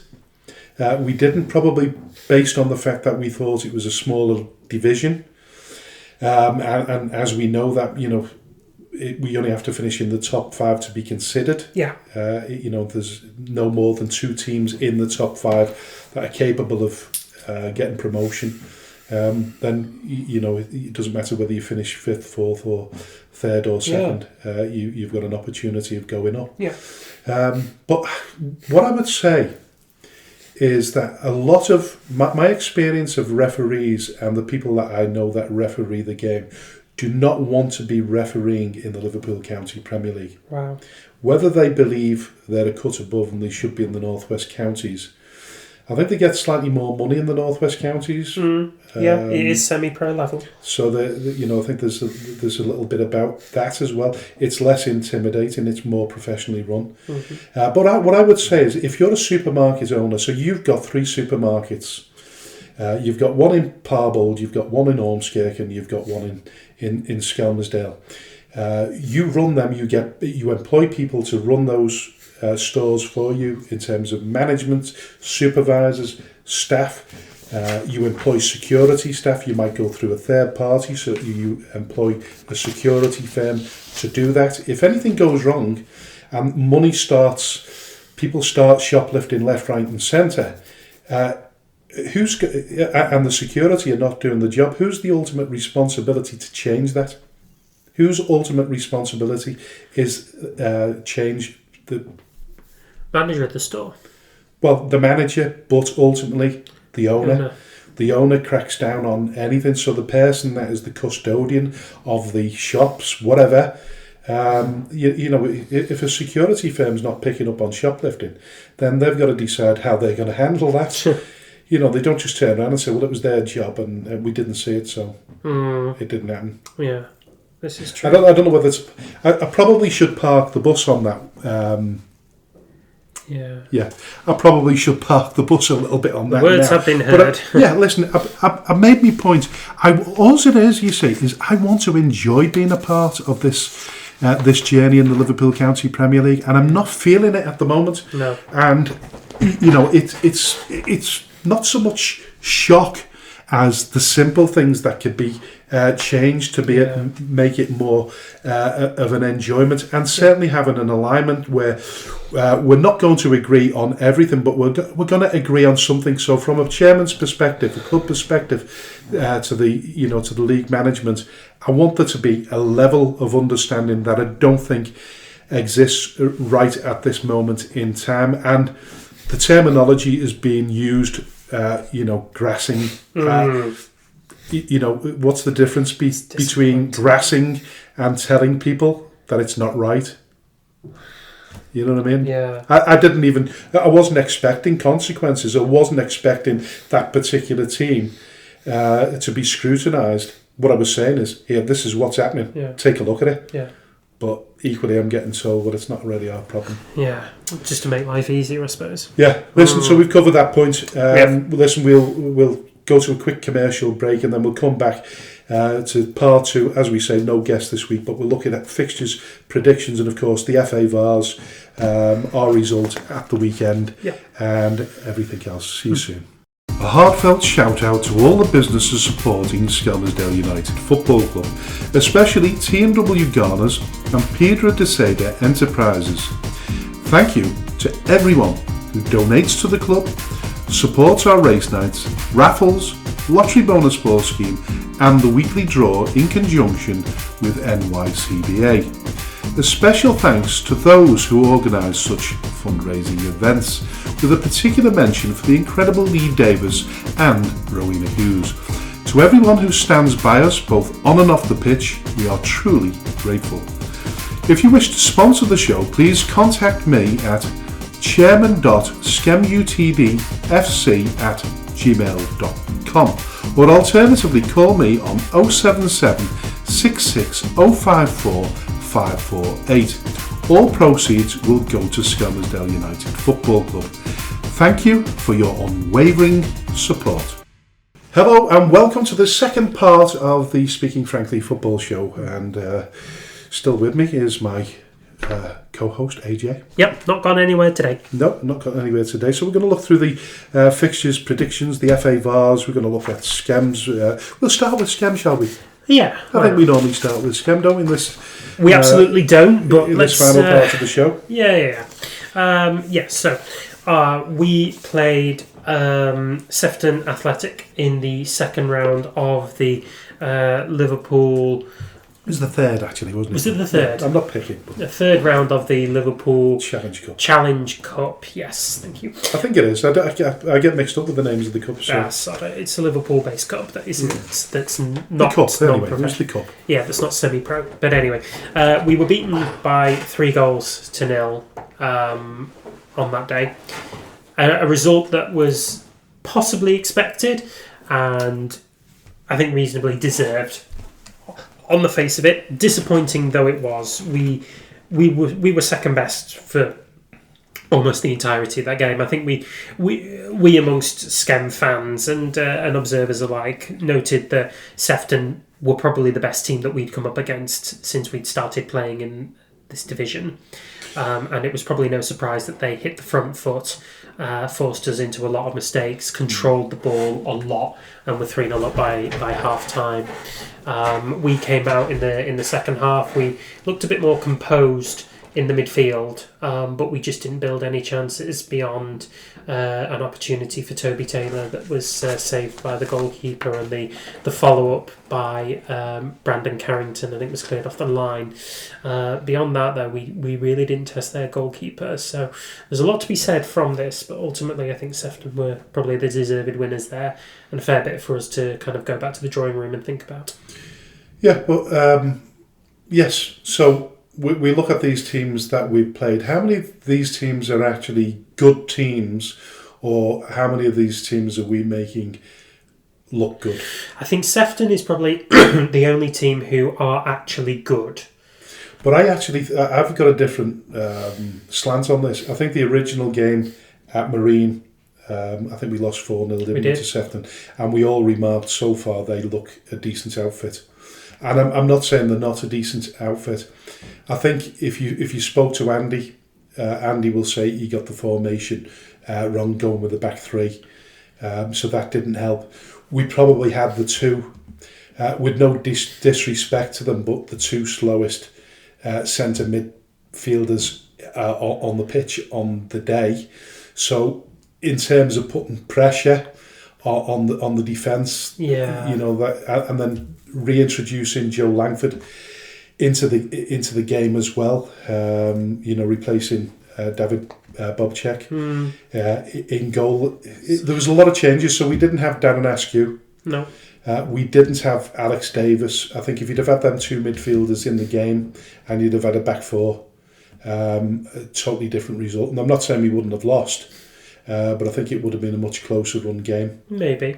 And I think when the changes were made in the second half, I think it was more down to the changes rather than the fact that they took their foot off the gas, because there were passages of play where Sefton were just as good as we seen in the first encounter at the Marine Arena Stadium. I think you were. I think they play an awful lot through the wings. They've got some really talented, big, fast wingers on either side, and I think they put our back three under real pressure there, and they were able to shift in field and kind of open up for the shots, almost at will until we changed to a back.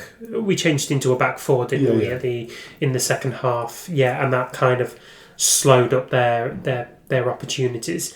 If you like. Well, no disrespect to the two centre midfielders, but if you look at Fitzy's 41 years of age, cracking bloke, cracking player.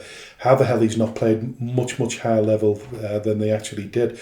But he's gone into the centre half position second half, and that shows you that with a little bit more resilience. So his job really is in defence rather than midfield, and I think he probably realises that himself now.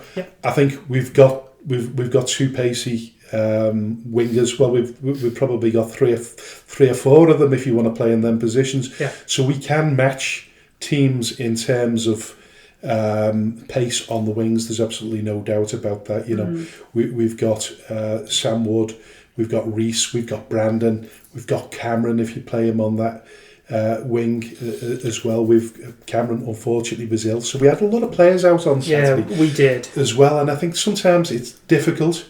It's difficult to be. We certainly weren't playing our first team there. There were at least 4 players on the day that we didn't have that would have made a difference. Well, I mean, one we were expected to be there was Zach Thomas. Zach Thomas didn't turn up for some reason. I don't know why.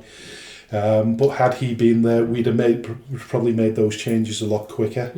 And put Zach in as a left back and gone back to reverted to a back four. Much sooner. We didn't. But I think sometimes the emphasis on what we got wrong can balloon out of control. If you realise you've got it wrong, then do something about it. I think with the 2 last games, you look at the result against the Grenadier, who are going to absolutely romp that lead. There's absolutely no doubt about it. The rest of them are sort of cannon fodder for them, really, aren't they? I think you're right. I think. Well, I mean, they've gone 8 from 8 now. It's very little surprise. I don't think there's many teams in the top 5 that they haven't played, and the same with us. I think we're only. I think it's just East Villarreal that we haven't played are in the top 5. We've played Grenadier, Sefton, Nalgo, Joey's. We've played all of them, and beyond Sefton and the Grenadier, I think we can beat the others. I really do. I think we just got to get the formation right on the day. And we need to have the personnel. I think things need to stack up for us advantageously for us to be able to do that. But I think it again sort of proves that this league is a very, very difficult league. Yeah, absolutely no doubts about that. So I just feel as though we might be being overly critical about ourselves. We know we know where the issues are. We know how we can resolve those problems. I don't think we're a million miles away. I just say that that if you've got a pacey midfield, if you've got two centre mids that holding up the ball can play, get it through them, through the create channels. those passages of play as well for us, which we know that the likes of Alex Davis, and we certainly know that Darren, who's probably been throughout the time that he's played for us, probably been pretty much our man of the match in most games, alongside Leighton Rimmer in some of the early games. Yeah. Since Leighton came into back into the team. So I try to find a positive slant, and sometimes I think it's when you have two results like we did, and the disappointment of it really, because we didn't feel as though Sefton were unbeatable. That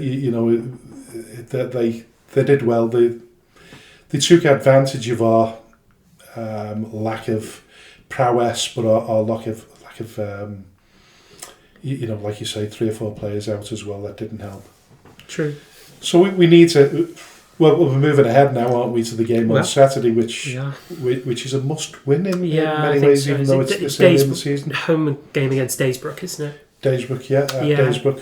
Oh, was it at Daysbrook? Yeah. Oh, pardon me, I thought it was a home game. No. Right, okay. Yeah, I think we do. I think we've played too many games now that we've lost. We're still third from bottom by all accounts. And I think we've gone bottom now.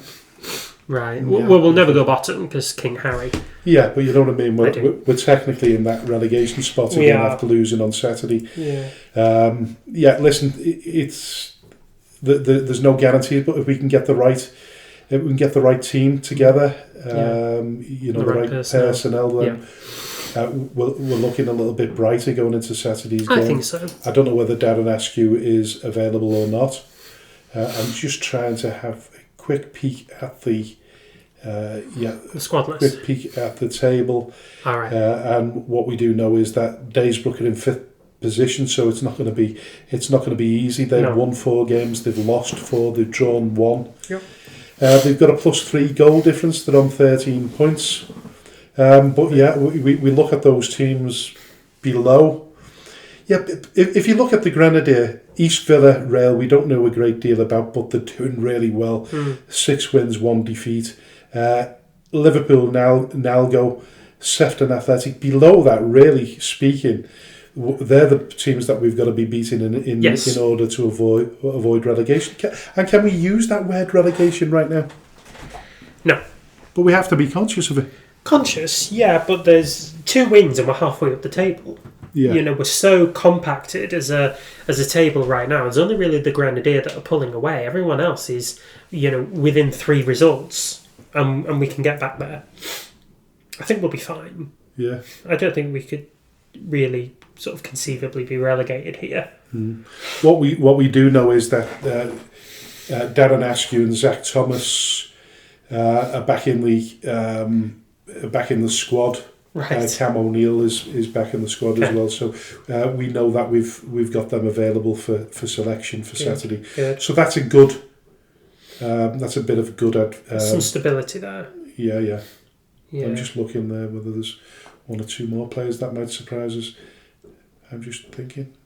I don't know. Yeah, but listen. Anyway, should we move on to our predictions? Fixtures and predictions, yes. Fixtures and predictions. So we're going to go back to last week, and our homework was done just prior to the game.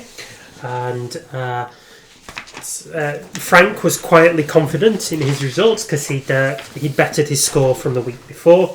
So Frank came in with 26 correct predictions, and I came in with 27. So for the second week in a row, I've ousted him by 1 correct score. Yeah, well, congratulations. Listen, thank you. 7-1. I'm not going to. I'm a bit disappointed, to be honest with you. I didn't expect it to be. I thought I'd done really well, to be honest with you. But then I haven't looked at yours, so I don't know whether you're cheating. Shut up! There's literally vocal evidence last week. Yeah. Listen, you go online, you listen to last week's if you didn't get it, and tell me if he's telling porkies or not. No, listen. I think as a vegetarian, I find that very offensive. Anyway, listen. Well done on that. Thank you. I thought we'd done rather well because we have. How many predictions do we make per week? We must make about 40. 40. So 40 to get also. to get 60-70% of the predictions right, which I think both of us did, 26 out of 40, is that in percentages? Yeah, so I got 27 and I got 13 wrong, and then there were 2 games that were called off as well. So 27, 13, so that's 40, and then it's 27 out of 42. So that is about 60, give or take. Yeah, 60%. Not bad, is it at all? Not at all. Not at all. I will take that as commendable. But listen, it takes on a completely different complexion this week now, because when we come to the predictions, I've got to start winning again. So listen, don't be looking at any of the early scores, because as everybody knows, we are recording on a Wednesday night at the moment. Yes, we are. So there's 1 or 2 games going ahead tonight. So we're going to look at those first. We've got AFC Liverpool versus Prestwich Hayes. So I don't know how to call that one. No, I don't. So AFC Liverpool are sitting 3rd from bottom. Prestwich Hayes are sitting 13th. So to all intents and purposes, you'd probably be minded to say that Prescot Cables would win this, but they've lost their last 2 games. And AFC Liverpool have got the home advantage. AFC Liverpool home advantage, but they've also unbeaten in their last 3. I'm going to go for Prescot Cables. I'm also going to go for Prescot Cables, I think. South Liverpool versus Charnock Richard. I'm going for Charnock Richard. I'm going to go for a draw. Yeah. So tonight is also the second round of the Staffordshire Senior Cup. Eccleshall versus Abbey Holton United. Wow, yeah, it's an interesting one, but they got promoted, Abbey Holton, didn't they? They certainly did. I'm going for Abbey Holton. I am also going for Abbey Holton on that one. So it's the Staffordshire Senior Cup second round at the Stoke Signage Stadium. Try saying that 5 times fast. Yeah. A really, really interesting fixture. I think this one is Friday night. Yeah, both struggling in the Premier Division. Friday night fixture, City of Liverpool versus AFC Liverpool at the community ground in Bearscough. Which way do you see this one going? This is really weird because City of Liverpool have had a couple of decent results patched together recently.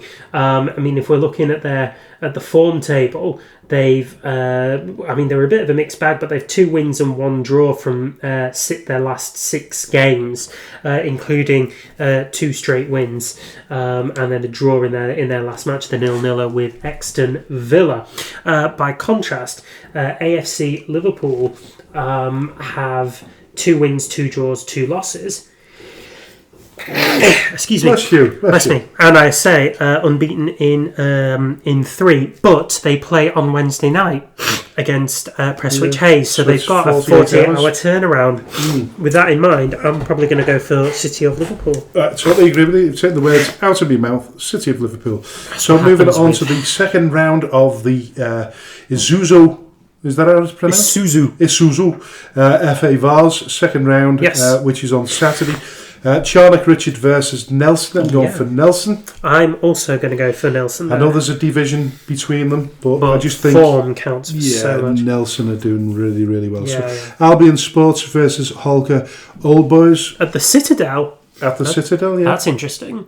So they do we think Albion Sports are ground sharing with? God, who was that? Celtic. They play Farsley Celtic. Are they actually playing this season? Are not they? Didn't they back out of the league? We need to revisit Farsley Celtic. We haven't heard much about it. No, we have not. So, with that in mind, I'm going to say Albion Sports. Home advantage counts for a lot, particularly against Holker Old Boys. I'm going for Holker Old Boys. Oh, it's just worth pointing out that the Charnock Richard versus Nelson game is a 2:00 kick-off, so make sure you get there early. Yeah. Barnoldswick Town versus Winsford United. Winsford United,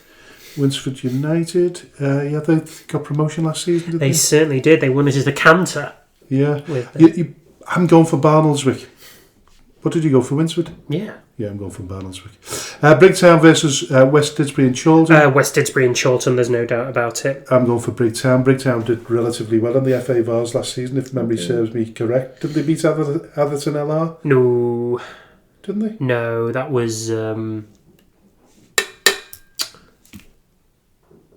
Well, listen, you look at it while I'm... Yeah. Prescot versus Ashton Town. Now, this is probably the tie. It's certainly in the Northwest Counties. Two teams in the Northwest Counties. A division between the two of them. I don't think Ashton Town are going to be a walkover, but I just think Prescot is showing great promise at the moment. Yeah, they're just on a serious power run right now, aren't they? I'm going for Prescot. Yeah, I'm also going to go for Prescot. Cheadletown versus North Shields. I'm going for North Shields. Yeah, I'm going to go for North Shields too. Crooktown versus Ramsbottom. Bournetown beat Atherton LR last year. Correct. Did they play Bricktown then? No, they didn't. Right, who played Bricktown at the Northwest Counties? I can't remember. But anyway, it doesn't matter. Crooktown versus Ramsbottom United. Crooktown have a really sort of... do they have a romantic allegiance to the FA Vars doing well in them? Certainly think they did well in the Amateur Cup days as well. Yeah, I think you might be right there. So what are we saying? Have you gone for Crooktown or Ramsbottom? I don't know what we're doing here. I mean, it would help if I knew anything about Crooktown, to be perfectly honest with you. Well, they're in the Northern League Division 1, so technically they're a division below. Yeah. They lost to... Oh, did they beat Newcastle? No, they lost to Newcastle Gold Star in their last game. Lost to Guysborough before that. Yeah. Lost to Horden Community Welfare. You see where this is going. So they lost their last 3 games. I'm going for Ramsbottom United. I am also purely based on they're on a fabulous run at the moment. And talking about Crooktown, I don't think they've ever done particularly well in the FA Vars, but they certainly did in the Amateur Cup, winning it no less than 5 times. Yikes! Yeah, so alrighty. Blast from the past there. Droylsden versus Northwich, Victoria. You've got to go for Northwich on that one, surely. You'd like to think so, wouldn't you? You really would. Yeah. What are they? I'm going for Droylsden. Okay. Yep. Liversedge versus Atherton LR. I think there's a natural allegiance towards Atherton LR at this point in this studio. Yeah, So I'll go for Atherton LR as well. Up the LR. Yes. Prestwich Hayes versus Earlham. I think Earlham would be slightly too good for them. Redcar Town versus Chadderton. I normally would say Chadderton Town, but their form is indifferent. Their form is a bit indifferent. Redcar playing at the Molan Memorial Park. Yeah, I'm going for Redcar. The former secretary for Northern Ireland. Cool. Yeah. I'm going to go for Redcar, I think, on this one. South Liverpool versus Barton Town. Barton. Barton, yeah. So Barton. Barton, not Barton. Yeah, Barton. Over in East Riding, New Yorkshire. Yeah. I'm going to go for South Liverpool, I think. Right, okay. Yarm and Eagles Cliff versus Fullwood Amateurs at the Sovereign Supply Chain Stadium. You've got to love the sponsorship of these things. It's amazing. Sovereign Supply Chain. It sounds as though there's a bit of money there. I'm going for Yarm. Yeah.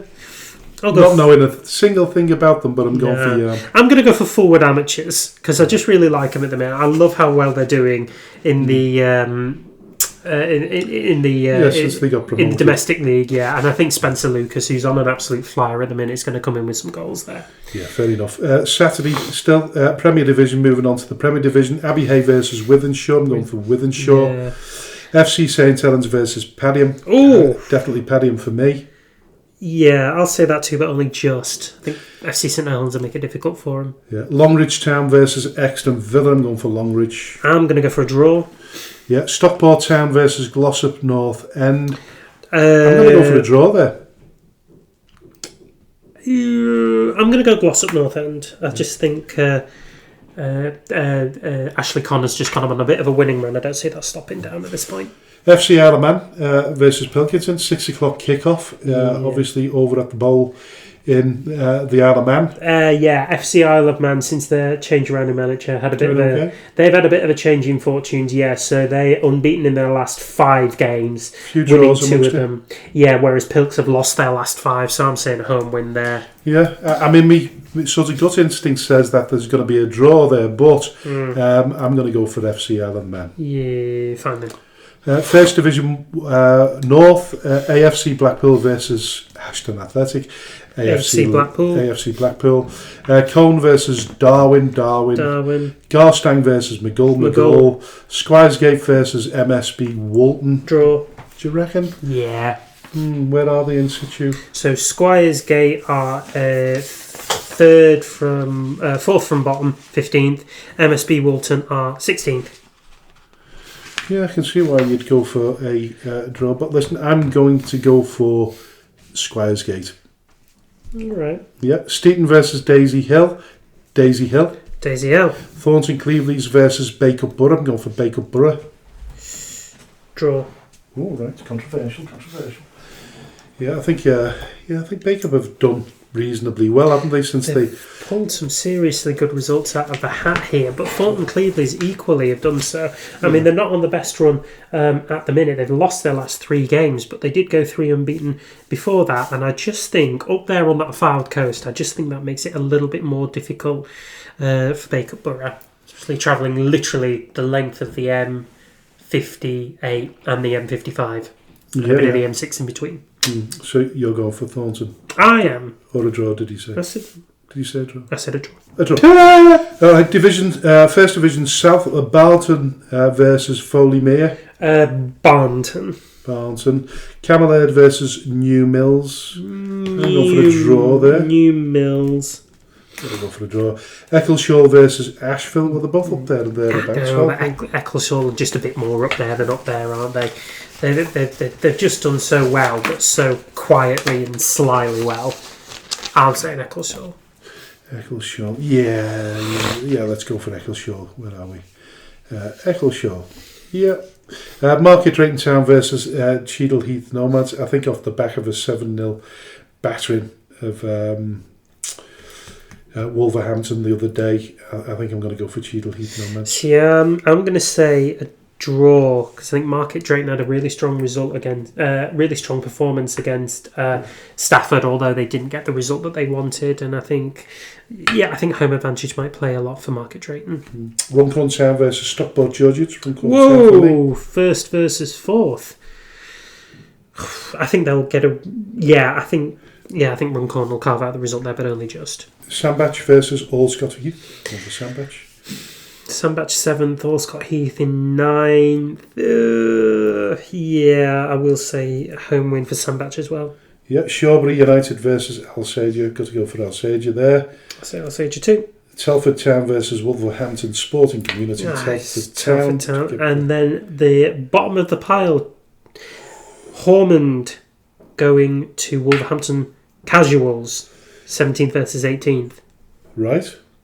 I'm going to say Wolverhampton Casuals, but I think this is going to be quite a low score. Wolverhampton Casuals are just above Hormond, so they're in 17th place. They've only played 13 games. Based on that, with Shawbury just being below them, I'm going for Wolverhampton Casuals. Yeah. Cool. Yeah. Monday, the 10th of November, Division 1 North, Main Road versus Ashton Town. I'm going to go for Ashton Town. I'm going to say a draw. I don't know if you know this, actually, but Conor Reddy has left Ashton Town. He's signed for I was going to say that to you.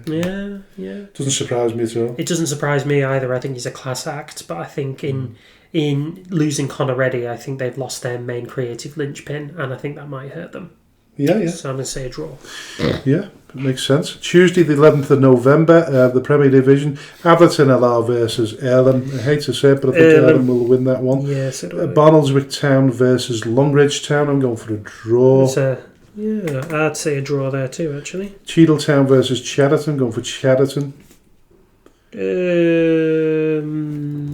I'm not too convinced. Yeah. Cheadle Town are 15th.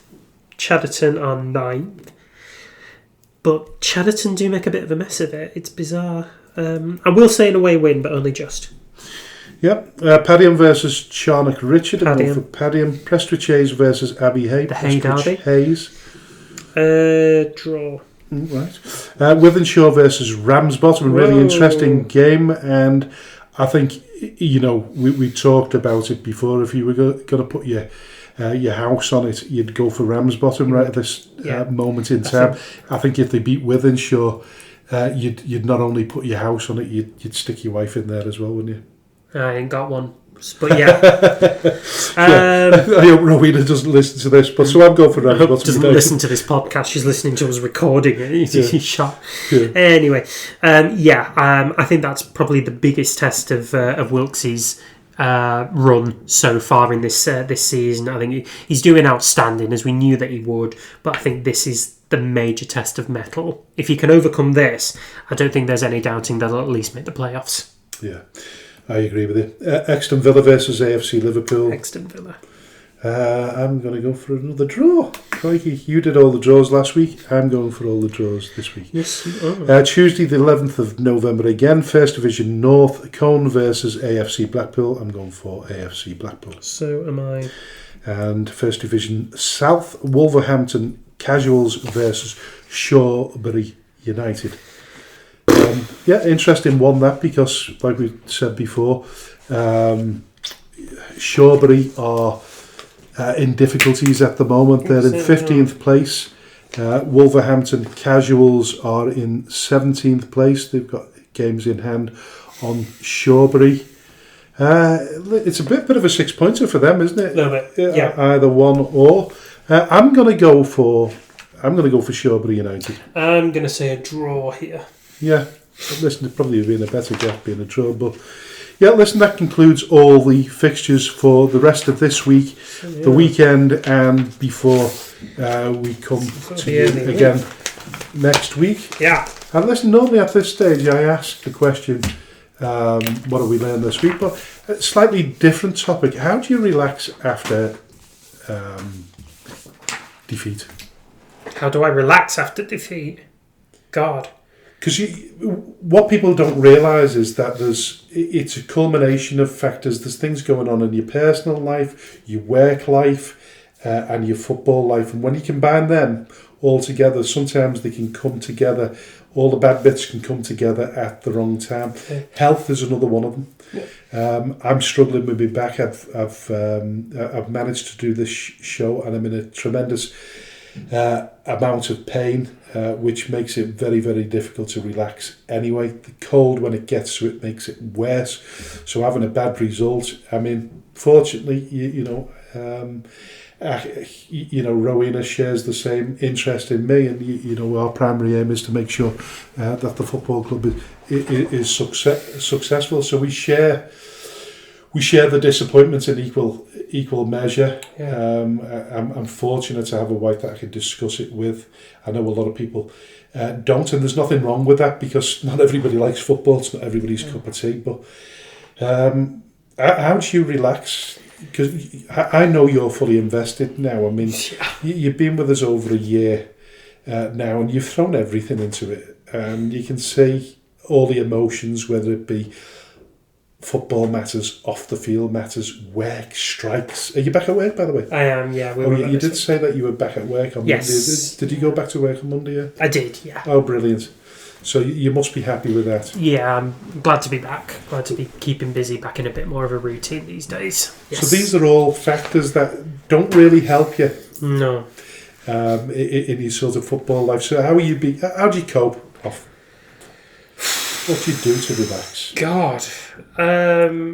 You got back into your running, cycling? I tend to do that in the morning before football happens.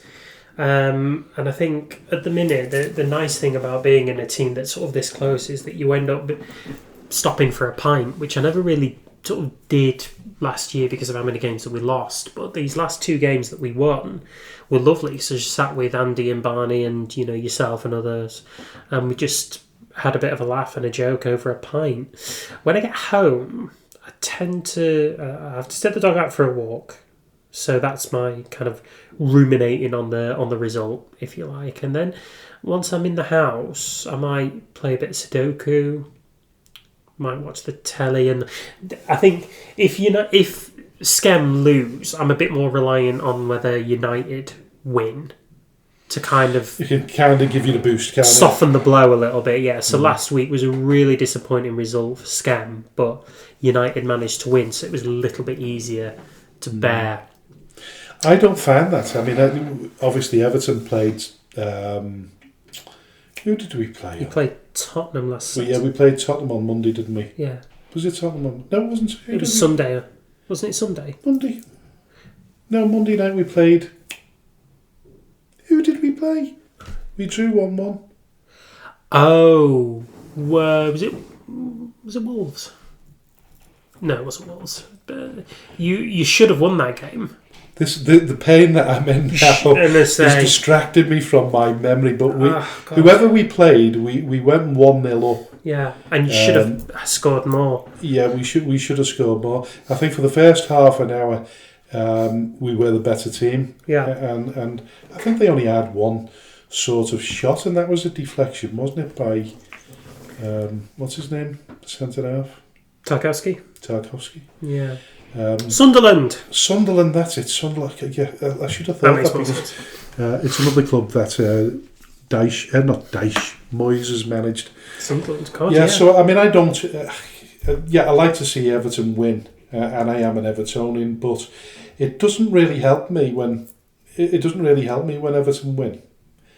I go through the motions of depression until the next game, and then I'm full of hope and ambition again, and then somebody goes and pees on me chips. It's the hope that kills you. Yeah. So I mean, if it's an early enough kick-off, it's well documented. I like going to the bingo. So I went to the bingo on Saturday, and I think I won about nearly £300. Shut up! No, you didn't. Yeah, nearly £300. Bugger! So what? Yeah, between Rowan and I, we made a profit. I mean, for crying out loud! It's not cheap though. We played the tables. That could be quite expensive if we don't win on them. That's what it is.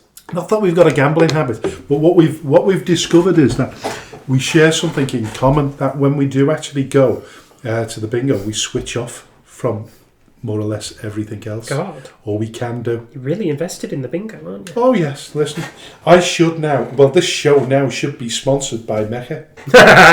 You should message them in, St Helens. It might be a bit tricky because, they've probably got about 3 or 4 teams that they could immediately sponsor. Skem doesn't have. But have they got an active chairman that's actually going to their bingo hall? Probably not. No. So listen, Mecca St Helens, if you want to sponsor the Speaking Frankly football show, you're more than welcome. Please. All proceeds going to Skelmersdale United Football Club. Yeah. Or a holiday for the pair of us. So off the back of what we've all said, what we've already said there is, what have you learned this week anyway? Oh, God. Not to take it all too seriously. Try not to take it all too seriously. It's the hope that kills you. I don't know. After the last couple of games, it's been a bit difficult to, manufacture major positives out of this. And I like to think that I'm as positive as I can be. But I think for now, for this one, I think the thing that I've learned is to try and maintain as much professionalism as what we can do. In our emotions to what's going on the pitch, and our emotions to what's going on off the pitch. And I think that's the only way that you'll be able to kind of keep coming back and believing that, tides can turn for you. I am a glass half full kind of guy. So with that, like I said, we had that 2-week period where we were pulling everything off in terms of sponsorships, new kit, fundraising nights that made money, winning 2 games back to back. It's easy to forget that when you have a couple of defeats, but we know in terms of manpower, when that is reduced, and it will always be the case, there will be inconsistencies throughout this season. So what I try to do is I try to put that to one side and be as positive as I can. I find it really, really difficult because the pain that I'm in, I'm going to have to literally. I'm going to have to see. I'm going to have to see my surgeon at some stage to see what can be done about it, because I was already sort of half offered the operation many years ago, but they said because it was just below where they'd already operated, it was a little bit more technically worrying, in terms of nerve damage, because I've already got nerve damage in my right arm, my right hand. But listen, football's not the be-all and end-all, and it's difficult to say that to people that support Skem. There's a lot of people now that are supporting Skem from their armchairs and waiting for the moment that they become successful and then they'll come back. Whether that means when we start winning a series of games, or whether it means waiting until we get a new stadium and they come back to that. And that's all well and good. I keep saying, isn't it? Listen, it's about survival. Yeah. Survival of the fittest. If that means surviving at a lower level like we're doing now, then we just got to keep doing that until it happens. Yeah. So I'm trying to retain that glass half full kind of attitude to it all. But I'm beginning to feel at this stage that I'm compromising my health in doing so, and I need to. And I don't need to back away from the football. Take it less serious at times. I don't know what I'm going to say. I am a glass half full normally. I feel as though I'm just turning into glass half empty. Well, that can happen when illness gets on top of you. Yeah, and I don't like that feeling. No. But that said, I just go back to what we do, these pre-match breakfasts, brunches, and the get-togethers that we have with people where we very rarely discuss football and have a really good time. And probably, like you say, one of the remedies to defeat is that we still get together after a game and have a pint, albeit, for me, a blackcurrant soda, but, we stick around and we have we sort of dissect it a little bit more then, rather than mull over it for a full week before. Yeah. Or until the next training session. Yeah. I think sometimes that we need that psychological boost after the game as well as before it. Yeah, I think you're probably right. So I think if I was saying anything to anyone now, I would be saying to Barney and Andy and the players is, listen, you've had a defeat. Let's all meet in the pub afterwards. Just spend half an hour in there together, having a conversation. Interacting with each other after the game. I think when you have a defeat, certainly when you're a footballer and you have a defeat and you just walk away from it, you don't thrash anything out. You don't get enough time in the changing rooms to do it. No. So where else should you do it? You should do it after the game. Over a pint. Game of pool, whatever you need to do, exercise it so it exercises your head ahead of the game, the next game. So I think if I learnt anything, that the camaraderie's got to be there after the game, even in defeat. Yeah. And as we can hear the fireworks going off on Bonfire Night, it is the 5th of November as we record, we will leave the final words to the dulcet tones of AJ. You've been listening to the Speaking Frankly Football Show with me, AJ Vergette, and my co-host, Mr. Frank Hughes.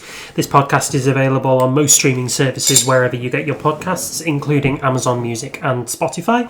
Please rate and review, as we do enjoy hearing your feedback. Please also subscribe so that you can find out first when a new episode of the show has been released. We're also on social media sites, including X and Facebook, under the banner term Speaking Frankly Football Show. And so on this 18th episode, it's goodbye from me and Frank, and we will see you next week.